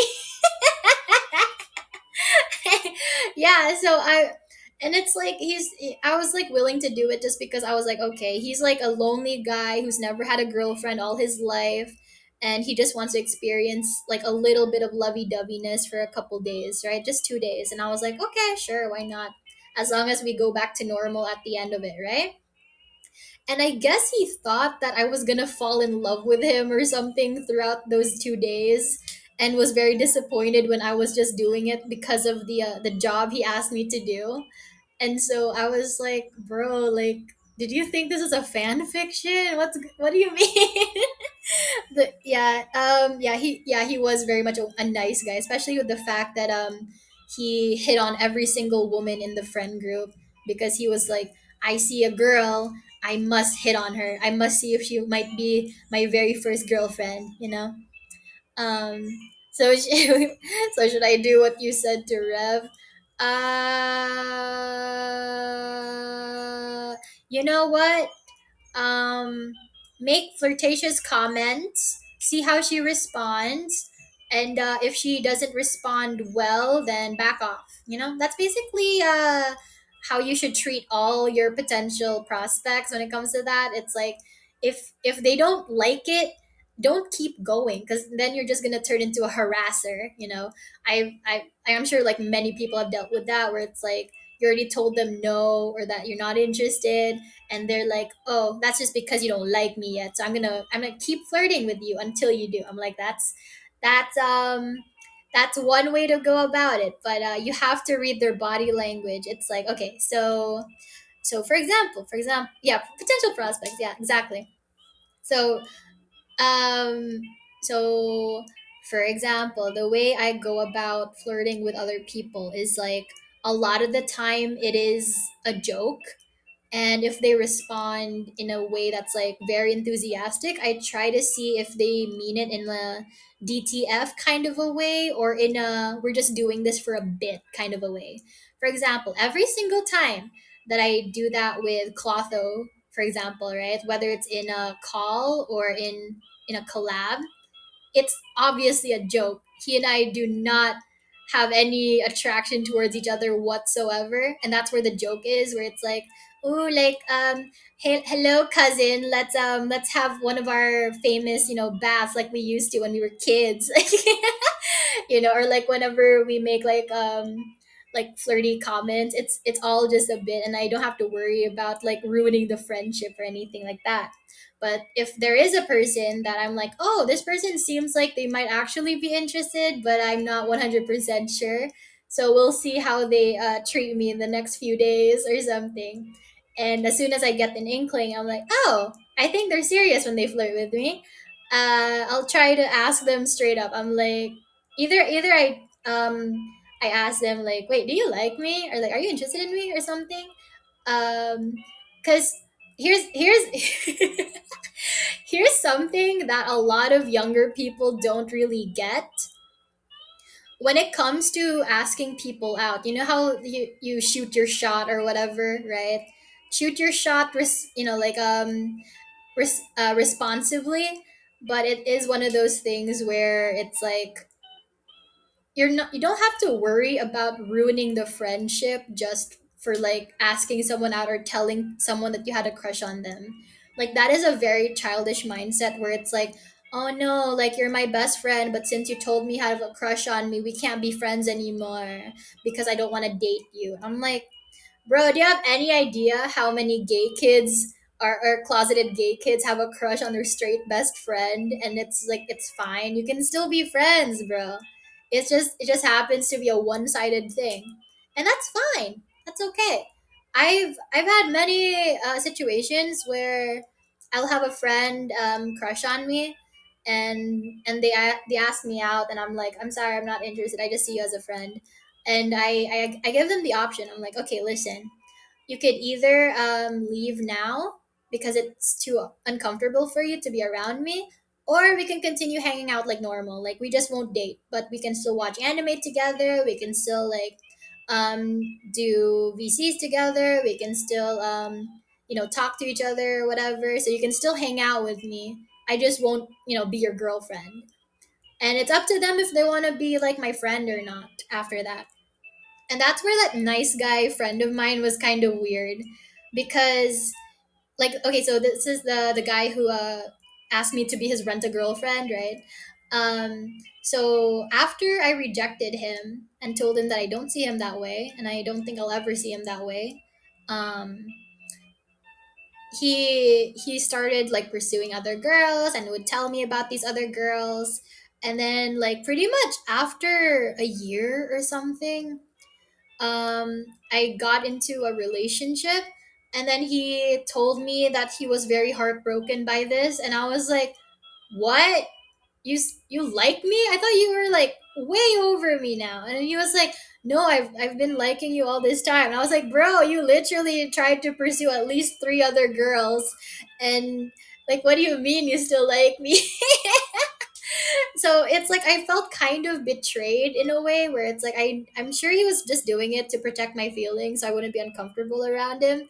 But I was like blindly like believing that this guy was just one of those success stories of mine, where it's like, oh, like this guy pursued me. I told him that I only saw him as a friend and we still remain friends. I didn't think he was like secretly pursuing me all this time and just waiting for me to like change my mind about him. So I was kind of sad about that. That was very sad. We're still friends. Just we just don't talk to each other as much anymore. I'm sorry. I just see you as my Oshi. That is so fucking funny though. Oh wait, would that be funny for like an ASM or like a role play thing? But it's like I don't know how I would play that out. It would be funnier as like a live stream rather than a role play. I think. Just like you guys just rejecting me at every turn. Read a VTuber's body language. Exactly. So, I mean, body language isn't the only thing, because a lot of the time it's just hearing the way they talk and like and seeing how they respond to you in text, right? So it's like if you hit on me right now, and I'm like ignoring it for the most part, that means I didn't like it, and I'm just like, you know what, I'm just gonna like save, I'll help you save face, and I'm not gonna embarrass you in front of all these people. So we're just gonna move on. But if it's like if you're like hitting on me and I vibe with it, and it's like depending on how I feel, I'll probably respond positively. Like I'll either joke around or I'll like flirt back as a bit. And but like for the most part, when it comes to like parasocialism, you won't actually ever fully know the content creator, right? Where it's like you're gonna have a crush on them, you're gonna want to be their friend, you're gonna want to date them, blah blah blah, these things. But unless you get into a private conversation with them, you're only seeing what they're putting out like as a content creator, right? This is their streamer persona. So you won't actually know like who they are, because like I'm crazy behind the scenes. I mean I'm crazy on stream, but like off stream I'm just like incredibly like unstable. And it's one of those things where it's like I can be sweet and all, but it's yeah, I'm like a grumpy toxic girlfriend. I'll be like like I'm just like I thought I was your best friend, but it seems like you have other best friends. Why don't you go hang out with them? Everything in her voice changes depending on how much energy she has. I don't know. Hi, Blank. Hello, hello. Nice to see you again. I was expecting I'm crazy on stream, but off stream I'm really boring. No, I'm crazier on off of stream actually. It's one of those like this is where I really believe that I could make it if I joined Face Connect, because it's like that's a sad girl company, and you know what I am? Not a happy girl. I'm very much sad girl trademarked. So yeah, very very funny. Mm. But yeah, no. When it comes to romance, I always give people the same advice where it's like, you don't really know if you'll even like someone just based off of like a few bits of information or their pictures, right? So I don't ever like the idea of asking someone out because you thought they were pretty. Like that's why all my relationships, you have to start off as friends first. Because at least you know that if you can tolerate them as a friend, you could tolerate them as a partner. Because like, oh my god, the last thing I want is to go out with a boy just to find out he's the most boring person in the world. And that's why like getting to know someone through chat and going on private calls is a lot faster to me than going on like several dates, because it's like, okay, we've wasted hundreds of dollars just to find out that you don't think that you don't know the African countries, like not a single one. You think Africa's a country, and I'm like, I can't vibe with that, bro. So professional girl failure in Aria, yeah, pretty much. But yeah, it's yeah. If you guys will can take away anything from this like relationship advice segment, it's get to know the person that you think you like. And that's why I don't tolerate stuff like, like, are you single? Do you have a boyfriend? Can I be your boyfriend? Do you want to be my girlfriend? I don't tolerate that, because it's like you're a stranger. You don't even know if you want me as your girlfriend. Why should I like? How should I know if I want you as a boyfriend? You know. So it's like you gotta at least have one conversation with somebody before deciding something that drastic. So yeah, please take. What are your thoughts on quiet guys? They're cute. It depends on what kind of quiet though. Like, do you mean like shy boy, or do you mean like stoic? Because those are very different vibes. One is like a puppy, and the other one's like a guard dog. So, what do you mean by quiet boy? I've had that convo with my girlfriend already, just to clarify a lot of things. Hey yo, he's got a girlfriend. Oh, okay, and that's good. That's good.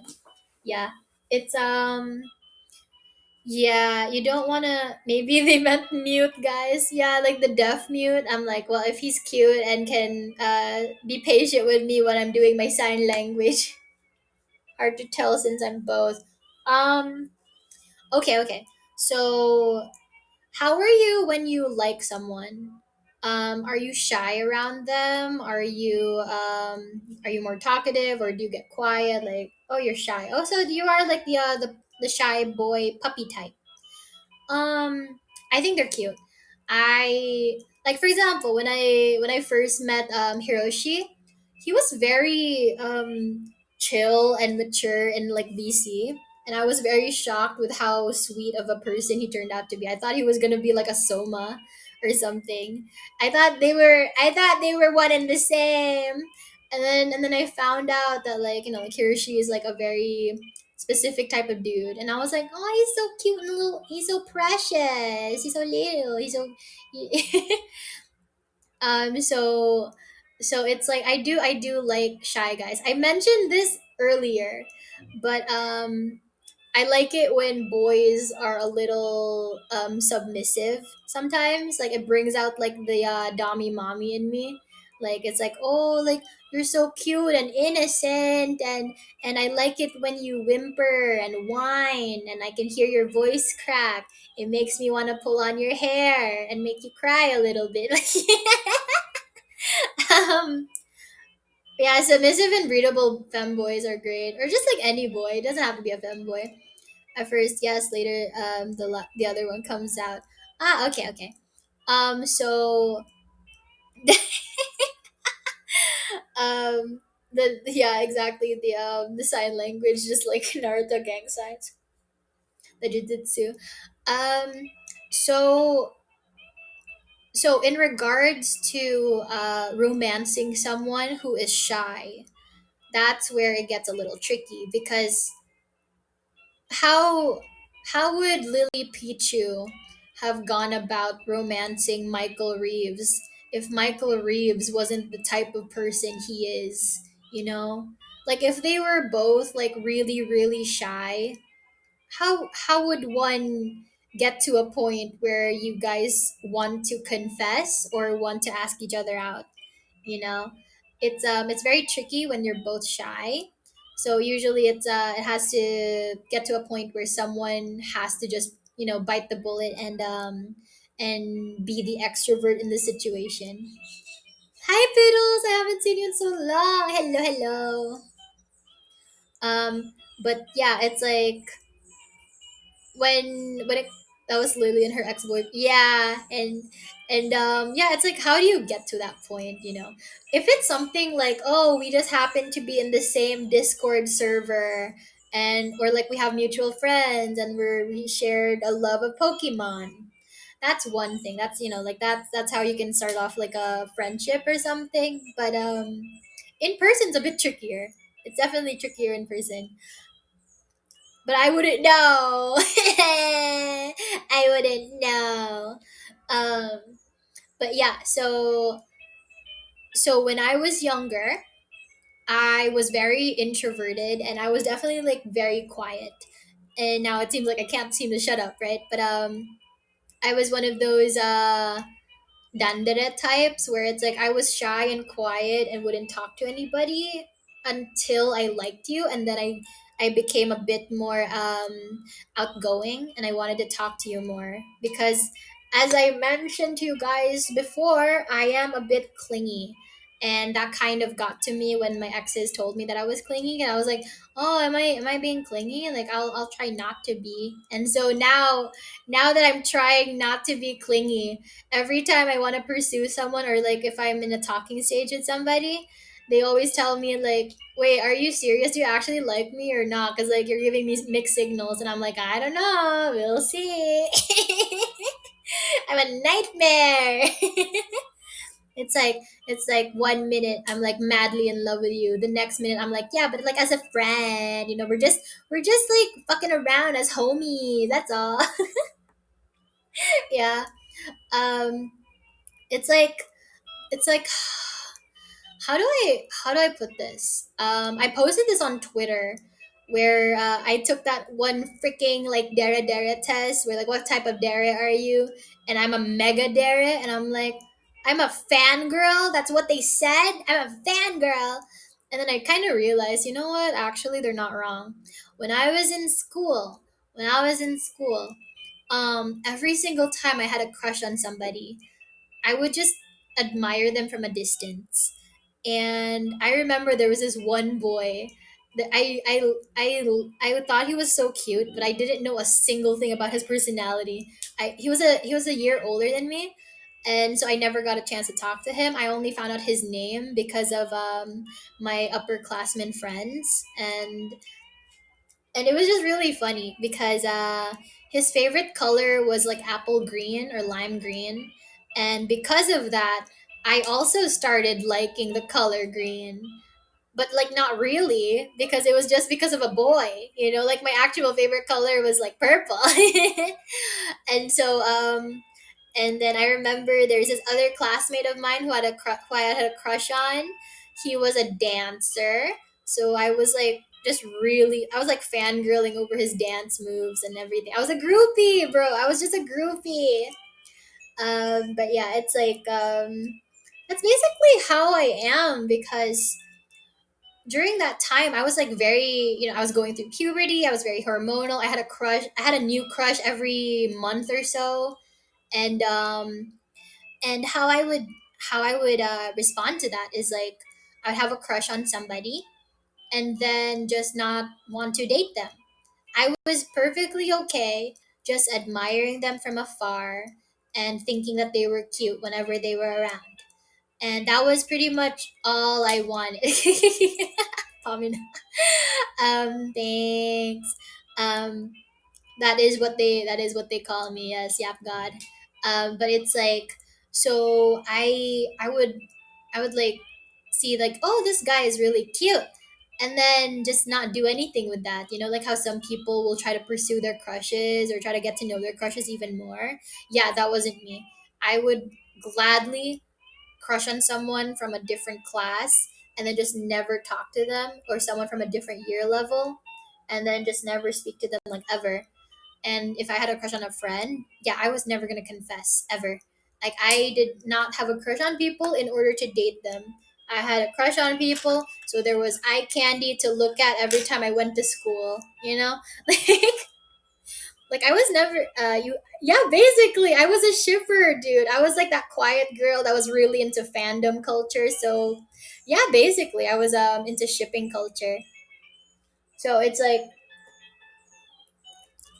I was more in line with fangirling than I was actually trying to riz people up.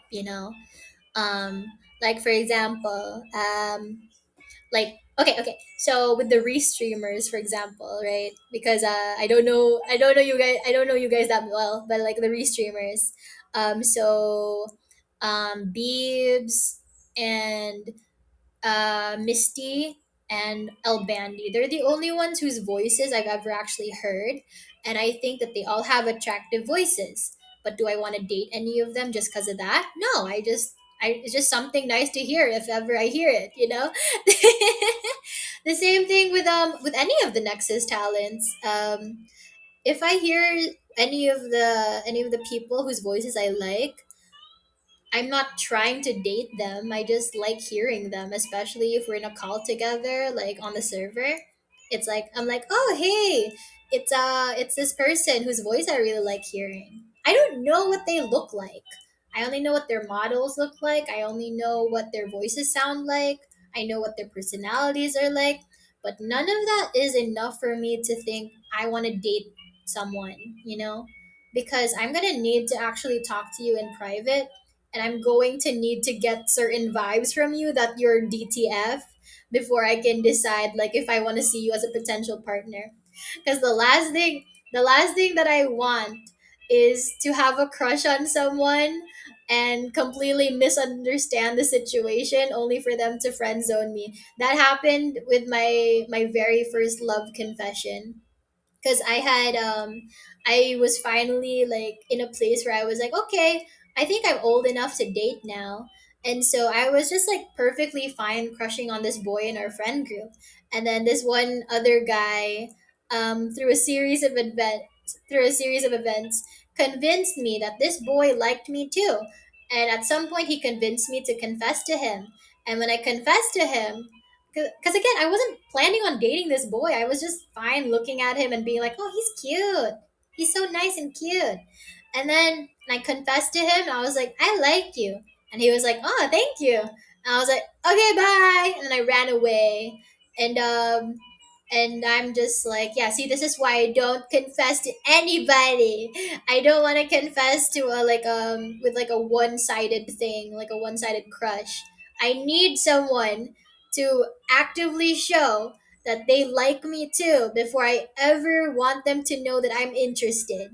It's just how I work. It's just to like avoid embarrassment, like that's why I'm always giving out mixed signals, because if I like someone and I'm not 100% sure that they like me or if they're serious about me, I'm probably gonna like kind of do this whole back and forth thing where it's like, oh, I really want to hang out with you, but not right now. But I kind of want to hang out with you because you're one of my best friends, but like in a cool way, a detached, cool girl kind of a way. It's like I want to bang you, but as a friend. So yeah, it's like I'm a nightmare to pursue romantically, I think. And I'm just like, I'm either a nightmare to have a crush on, or a nightmare to have yeah. If I had a crush on you, I'd be weird. I'd be weird about it. Did he first say he is not interested, or did he just walk away after confessing? I'm pretty sure from his reaction to my love confession that he did not see me in that way. It was kind of hard to miss the very obvious unspoken lines. I was like reading between the lines with because he did not say anything else. I said I like you, and he, with a big smile on his face, went, "Oh, thank you," and that's it. And then I said, we did not speak for like a couple seconds, and then I was like, "Okay, bye," and then I ran off. And so I was like, okay, he probably does not like me. And then at my birthday party a couple months later, he kissed another girl, and I think that's the person that he liked, because there were like rumors that they were like a thing, or at least like in the like fuck buddy territory, but I wasn't sure. I don't know. I never asked too many questions after that. Guys, don't get confessed to. Wait. No, because like I feel like he definitely did not like me back, because we did talk privately after that, like not right away, but after a while we did like DM, and I we cleared things up, and I think, yeah, I'm pretty sure he rejected me in a way. Cause like I feel like he probably would have like DM'd me going like, "Wait, I like you too." If that was the case. No, don't do this to me, El Bandy, please, please don't do this. Don't tell me. No, no. Let me live with my rejection. Like, don't do this to me now. We're still friends, by the way. Like, we're not like actively chatting, but like every time we see each other at conventions, we do say hi. So it's like no, no, no, don't do this to me. Don't do this to me, bro. I bet you he prepared himself to not like you, so it wouldn't be weird. Bro, don't do this to me. Nah. No, let little Enaria live with the rejection. Let her live in her sorrows. No.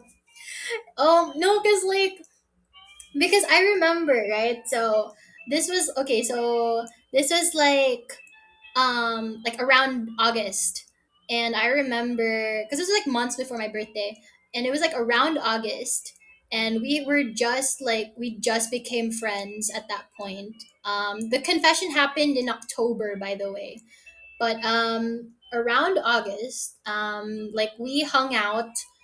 So we met at a cosplay convention, and we like met this whole friend group. We were in the same fandom and everything, and then we it was his birthday, and he invited us to hang out with him for his birthday.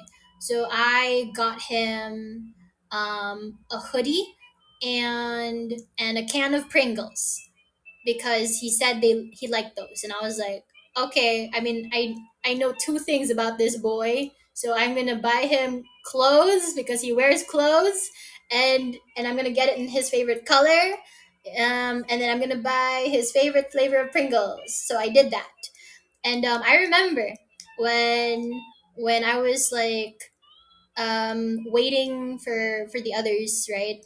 We like I don't remember what happened exactly, but his driver. Okay, so some people here do have drivers. It's not like a big fancy thing where it's like, "Ooh, you have a chauffeur." It's just like, we have like private car drivers, because like sometimes like the parents can't drive the kids to school or to different places while they're at work, so they hire a family driver. So that's the norm over here. um so his driver, I remember his driver was teasing him, and he was because he thanked me for his gift, gave me a hug, and then he had his arm around me at the time, and we were with our other friend, and the driver was like making jokes and teasing him about me being his girlfriend. He's like, "Ooh, who's that? Like your new girlfriend?" And he was like, "No, no, no, no." And then he was like, like pushing like the driver off him or something, and I was like, oh, okay, so we're just friends. But I already thought he was cute, but like I wasn't like in love with the boy or anything. It was like I barely knew him. I just thought he was like attractive. That was it. And so yeah, it was not pizza Pringles. It was original Pringles. What is a place you want to go to if you can travel? I talked about this earlier. I want to go to Canada so I could eat poutine. That's it. Um, I think I want to go to the UK and take a picture with some roadmen. Try not to get stabbed. I think they'll find it funny though. I don't think they'll kill me. I think they'll think it's funny that a tourist wants to take pictures with them specifically. I think they'll have a laugh about it. Um, and then they'll be like, "Oh, she got bunda still." No, Vandy, no. No, and I was like, yeah, cause yeah, he was like so embarrassed getting teased by his driver, and I was like, oh, okay, so he's really not into me. Okay, so I was like, okay, we're just gonna be friends, and I was perfectly content with that until the more we hung out the past, like like the over like the course of like a month or so. And every time we hung out, because we hung out like once a week, every Saturday, our group would like hang out at the mall, and this one friend of ours was like, "Oh, I think he likes you." And I was like, "No, I don't think so." And he was like, "No, no, I think he really likes you." I was like, "Really? You think so?" And every like and for like a couple interactions with him, like I would be like, "Is that flirting or am I just reading into it?" And I would ask this other friend. I was like, was that something weird?" And he was like, "Yeah, I think he really likes you." And I was like, "Okay, I'll confess." And he was like, "Yeah, do it," because I wasn't gonna confess, and then he pushed me to do it, and and then uh and then that happened at the confession thing, and then I ran away like a coward, like a little bitch. You stupid broad.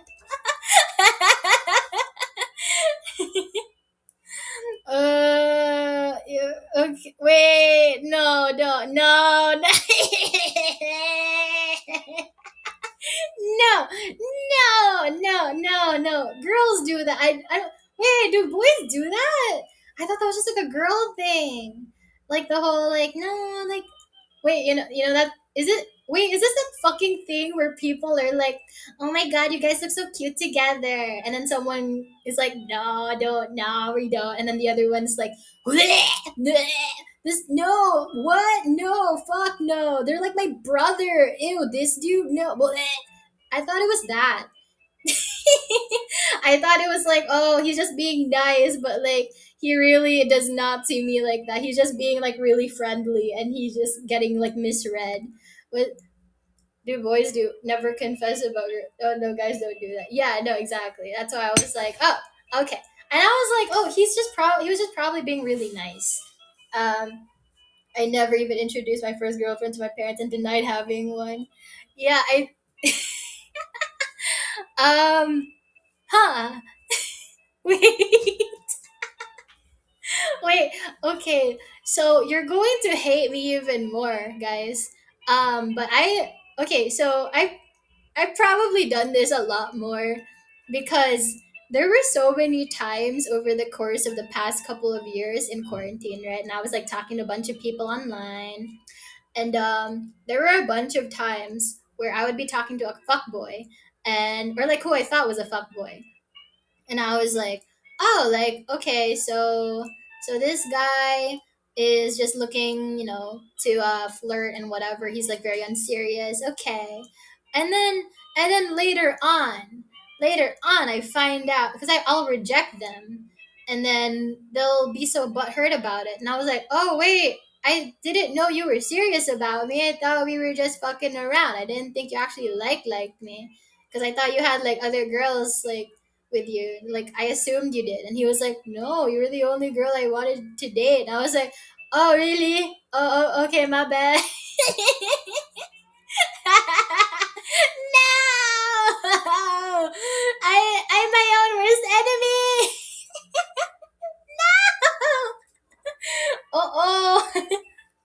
Oh no, oh man, that happened a bunch of times where I thought like a guy was just like a fuck boy and was unserious, only for me to be like, okay, I want to date someone else now, someone who actually might be serious about me, and then they're like, what about us? What about everything we've been through? And I was like, what?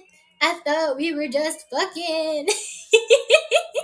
I didn't, and then I'd be like, oh, I didn't know you were serious about me. I thought we were just friends with benefits. And they're like, no, I would have dated you in a heartbeat if you asked. And I was like, oh, you never asked me, so I didn't think you were interested like that. I thought you were just having fun. And then I break their heart, and then we no longer speak. And every couple of months they'll pop up out of nowhere and be like, hey, how's it going? How have you been lately? And I'm just like, I'm good, how about you? Yeah, no, it's like, here's my thing with fuckboys, right? I have a very specific trauma with them. Hi, okay, Karma, yes, what is your question? So my whole thing is, I don't mind talking to fuckboys as long as they're honest about being fuckboys. Because the last thing I want is to deal with another fuckboy who pretends he's serious about me, only for me to get like, sidelined and like casted to this casted aside because he wants to pursue somebody else. And I'm just like, why didn't you just say that? Why did you have to pretend you wanted me as your girlfriend? Like, what was that going to accomplish? And I don't like that. That's why I'm always just like assuming that if a guy vibes, like if he feels like a fuck boy, I'll just kind of assume he's a fuck boy until he tells me otherwise, just so that like I'm not like expecting too much from him. Like, I don't want to be like, oh, this guy who's like an e-boy, I'm just gonna assume he's like, I'm the only girl he's talking to. Like, I'm just gonna assume, like, like, if you're talking to girls on the internet, you're probably talking to more than one. The same thing with dating apps. Don't expect someone to not be talking to anybody else. Is how I've been going about it. Are e-boys real? Um, you know, it's it's they're they're usually a lot sweeter than I was expecting. I've only met a couple e-boys, and even though they're like, those like stereotypical guard dog type dudes, and they're like tall and wear all black and they wear black nail polish and they have eye bags for days, they're really sweet. They're like puppies. They're the ones that I hurt, and I'm so sorry, e-boys. I thought you were a fuck boy. Why are you bald on Twitter? I was like, oh, I'm late to the game. I'm late to the trend like by 2 days. So let's make it funny. And then I decided to go bald for that particular one. So yes. Holy shit. Okay, this is gonna sound really lame, but I think I triggered a bit of lockjaw. Wait, have I been yapping too much? No, no. Okay, Bald Naria, bros. Bald Naria's crazy. You guys with the fucking plungers were insane with that. Like, I was terrified. I was like, I didn't know that you guys had an immediate response to the bald thing. Where's the plug? About to be four. Let's go. You've been talking for almost 4 hours straight. Maybe this was the secret all along. Maybe I should always start at 10 p.m. EST. Because every time I start at 9, it's always so early and I get sleepy halfway through. And that's why I end my streams after 2 hours. Maybe this is the trick. Maybe I should just start at 10 p.m. Maybe. We'll see. You know what's funny? Today was supposed to be like the casual stream where like we just talk about literally nothing, and now I'm like, I guess this is my just. Isn't it morning for you? Yes, it is.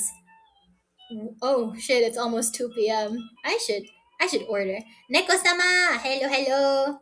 Man, I wanted to be a cat girl, but I was like, there's too many cat girl VTubers. I want to do something else. And I was gonna be like, konnichiwa and onyasumi, nyaharo, hi hi.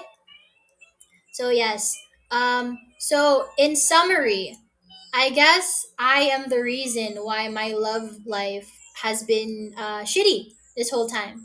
Because when I was in school, every time I had a crush on someone, I didn't know what to do with that. I wouldn't pursue them, and if I did have a crush on them, and I was fairly certain they knew about it, I would be weird. I'd be real fucking weird, bro. Like it was weird. We'll be born one day. So yeah, exactly. Hi Saki, hello, hello.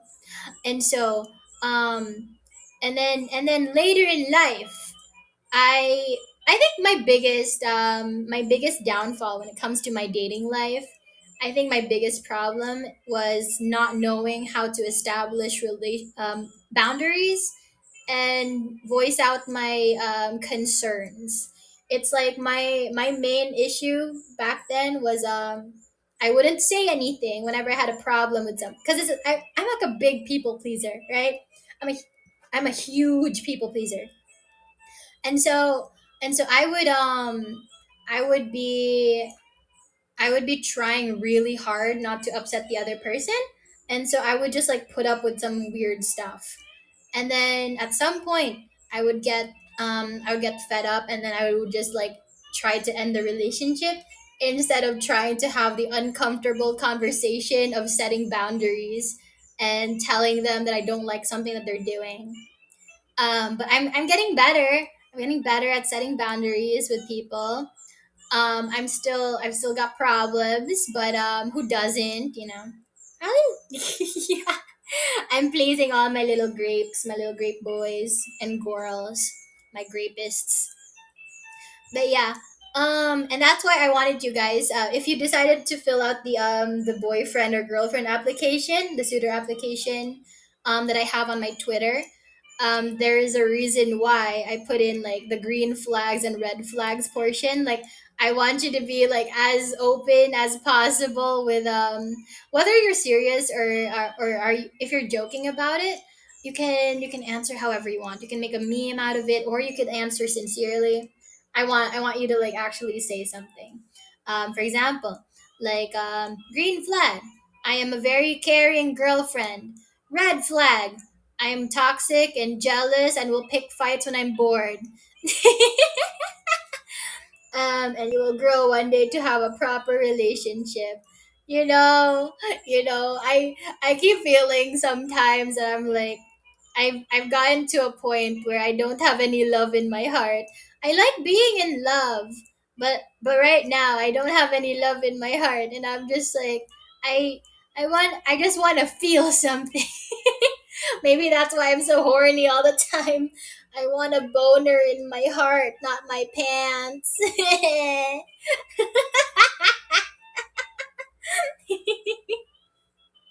That was something. Shut up, shut up. That was something that I learned when I was when quarantine started and we were in lockdown. I learned that the reason why horny people jerk off all the time isn't because they're horny. It's because they're lonely. But because they can't get the emotional satisfaction, they try to distract themselves from that by having sexual satisfaction instead. So it's like, think of it this way as like a Maslow's hierarchy of needs. At the tip top of the pyramid, you need you need a strong emotional connection with someone, a strong emotional bond, right? But if you can't have that, because a lot of people these days don't know how to date, right? They're always like, oh, I got my main girl and my side chick and my sneaky links. Like that's bad. Or like it's like, oh, I want a boyfriend, but I want to talk to like 17 guys at once, you know. So at the very tip top of the Maslow's hierarchy of needs, so that would be like emotional connection, and then below that is so emotional intimacy is the very very very the tip top of that pyramid. Below that is physical intimacy, so that's hugging, cuddling, kissing. And then when you can't get that, because you still need to be vulnerable to have physical intimacy, you can't just cuddle strangers, you can't just like have like naps with people you barely know, right? You need to have some level of trust to get to that point.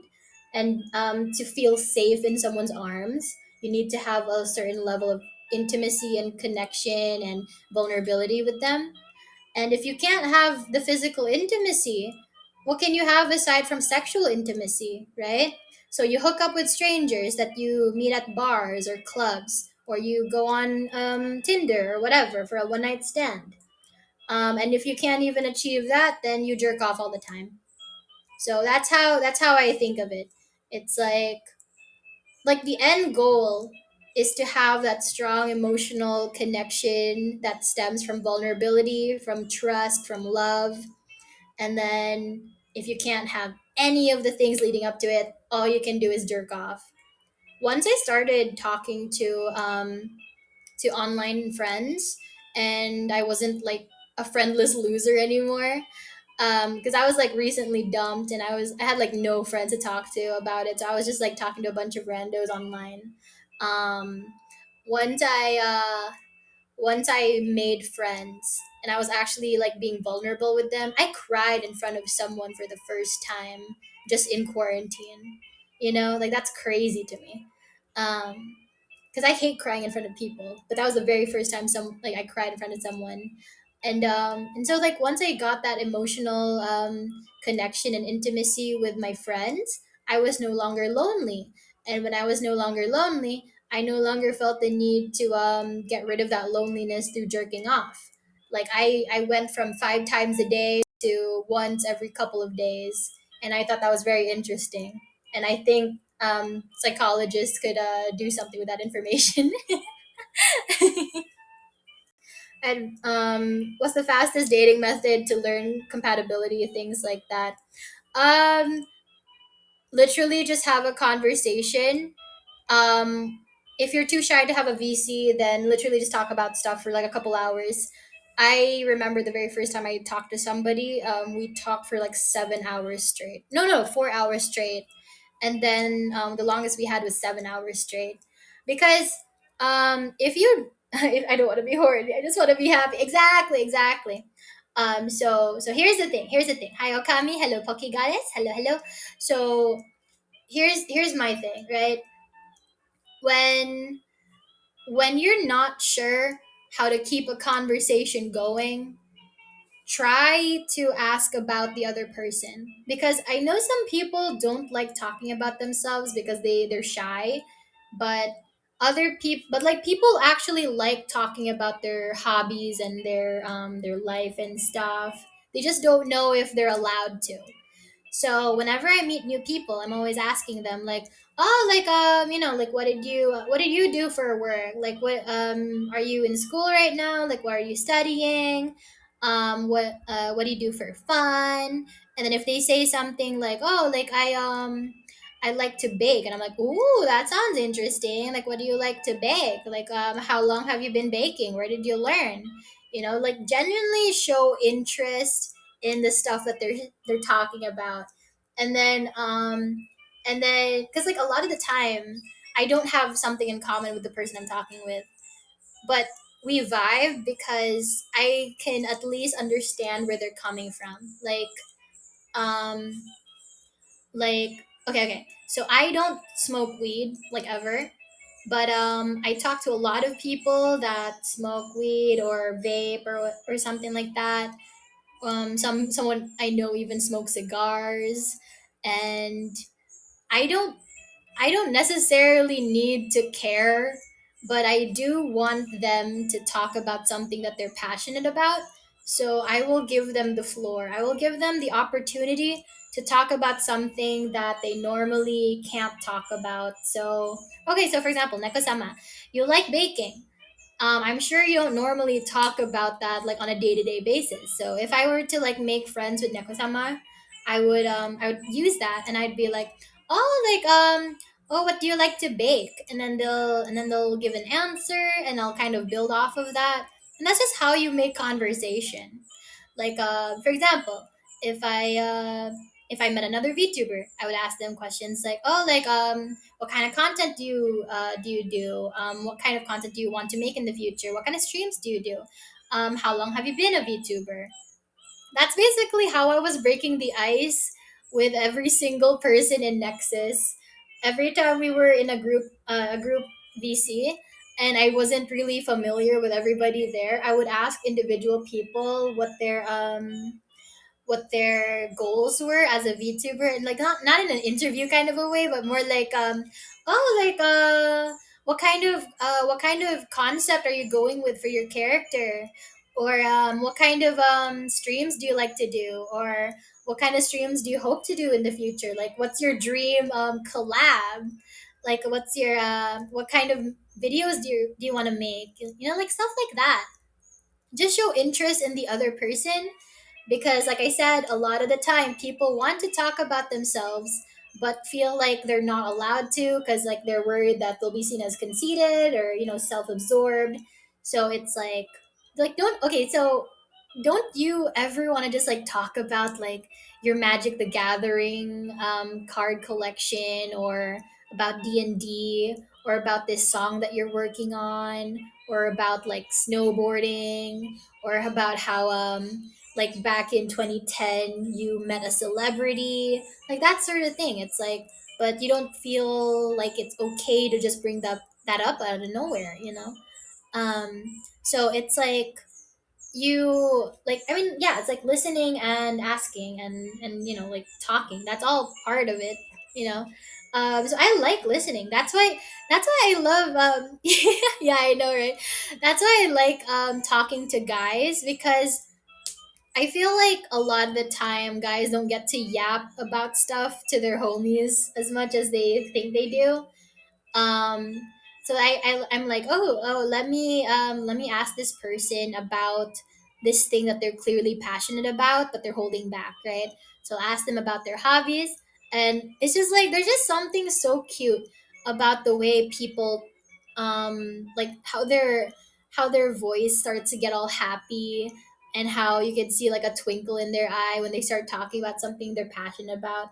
It's really nice. Like, I may not know a thing about woodworking, but if you like it and you're passionate about it, I want to hear what you have to say about it. I want to hear your perspective. I want to see what life is like for you, that sort of thing. hmm So it's yeah, I don't know. It's just really fun hearing about different people's experiences. You know, like for example, I'm gonna expose him a little bit, but you guys already know what Kenzo's rice purity score is, right?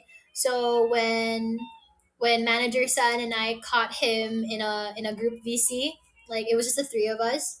Yeah, you bet your ass we asked him about it. We were like, "Oh, explain your rice purity score," and he told us his stories, and we were like, "Whoa, that's crazy." I mean, like I would never be able to relate to those, but it was just interesting to hear about. Um, so it's kind of like making conversation is a bit tricky, but the more you do it, the better at it that you get. And it's just about actually genuinely caring about someone, because like that's why I don't like talking to like like those relatives that like whenever you meet them at a family reunion, and the relatives are always just like, "Oh, like, do you have a boyfriend? Do you have a girlfriend? Do you want kids someday? Like, are you in school? Like, what are you doing for work right now?" They have nothing else to talk about, but they just want to make conversation, right? And I'm like, okay, fair enough, but it I don't really, I can tell that they don't actually care that much. It's just like they don't have anything else to say, and I'm like, I'd rather we just sit in silence. But some people might think differently. Some people might appreciate the effort, but for me, I'd rather just wait until we have something to talk about you know um Didn't Soma get even lower? Soma got a 7. Oh my god, sluts, the both of them. Bro, like when I heard what they did, I was just like, bro, how do you even get that far, man? But it's like they are older, so it's like I get why, but it's like still surprising, if they were both like that, if they both had those scores at a very young age, like let's say like 19 or 21, I'd be like, bro, what the fuck were you doing in high school, like um so yeah, I'd like to just think that their 20s were just filled with a lot of exciting things. hmm so I'm scared of those numbers. Yeah, like Kenzo's and Soma's results. I'm just like, you know what? I'll just write it off as them, committing crimes that I did not yet commit. But yeah, those two are sluts, slut bags. They're open about it though, so I mean, nothing wrong with having a lively past, I guess. But yeah, it is funny. Of course, this person came in right as I was like talking about this. But hi, BBC Stroker, the British Broadcasting Channel. Hello, hi Rusty. But yeah. Anyway, so okay. So to summarize, I've apparently sabotaged my own love life on many occasions. Um, and if you want to talk to people, you need to ask them about their hobbies and about their life. Even if you think you might not know much about it, you don't need to be like, oh man, I don't know anything about snowboarding. How am I going to relate to this? If you don't know how to relate to a thing, then at least either bring up something that you actually know, something about, or ask them about it, right?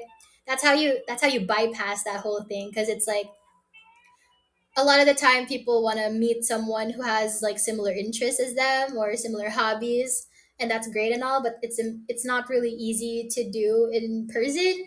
It's easier on a dating app since you can see people's profiles first. But if you meet someone new and it's like, oh, what do you do for a living, and they're like, I'm a doctor, and you're just like, oh, I'm not in the medical field. I'm an architect, like something like that. um Instead of like putting yourself down and kind of sabotaging yourself by being like, oh, I don't have anything to say about that, I don't know anything about medical stuff, um, talk about the time you went to the hospital because you broke your arm and how the doctor treated you then, or how you personally feel about hospitals in general, or ask them about their, special skills, like, oh, like, what do you specialize in? Like, how long have you been an MD? Or, like, what was your most memorable patient? Like stuff like that.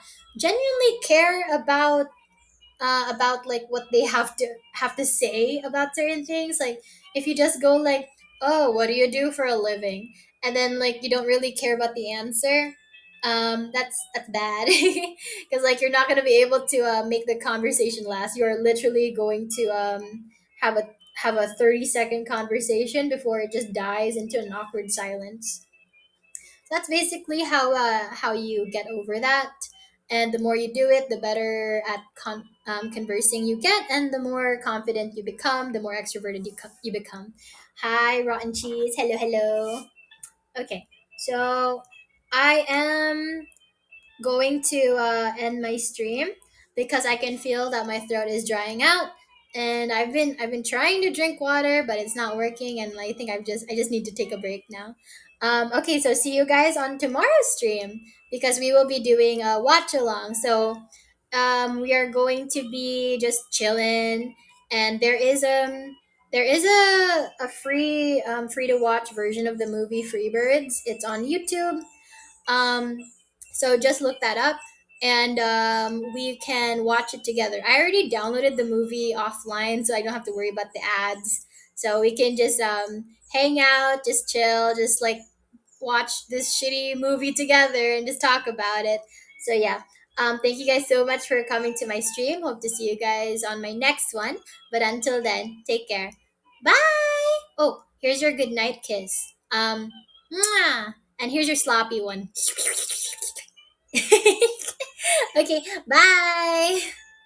When do you start your stream? 9 p.m. EST, I think. Yeah. Okay. My stream schedule is pinned to my Twitter profile. You can click my profile on here to get to my Twitter. But anyways, bye you guys. Bye bye. Oh, and also don't forget about the suitors application. The oh, maybe I should like just repost the link under my pinned comment. Anyways, bye.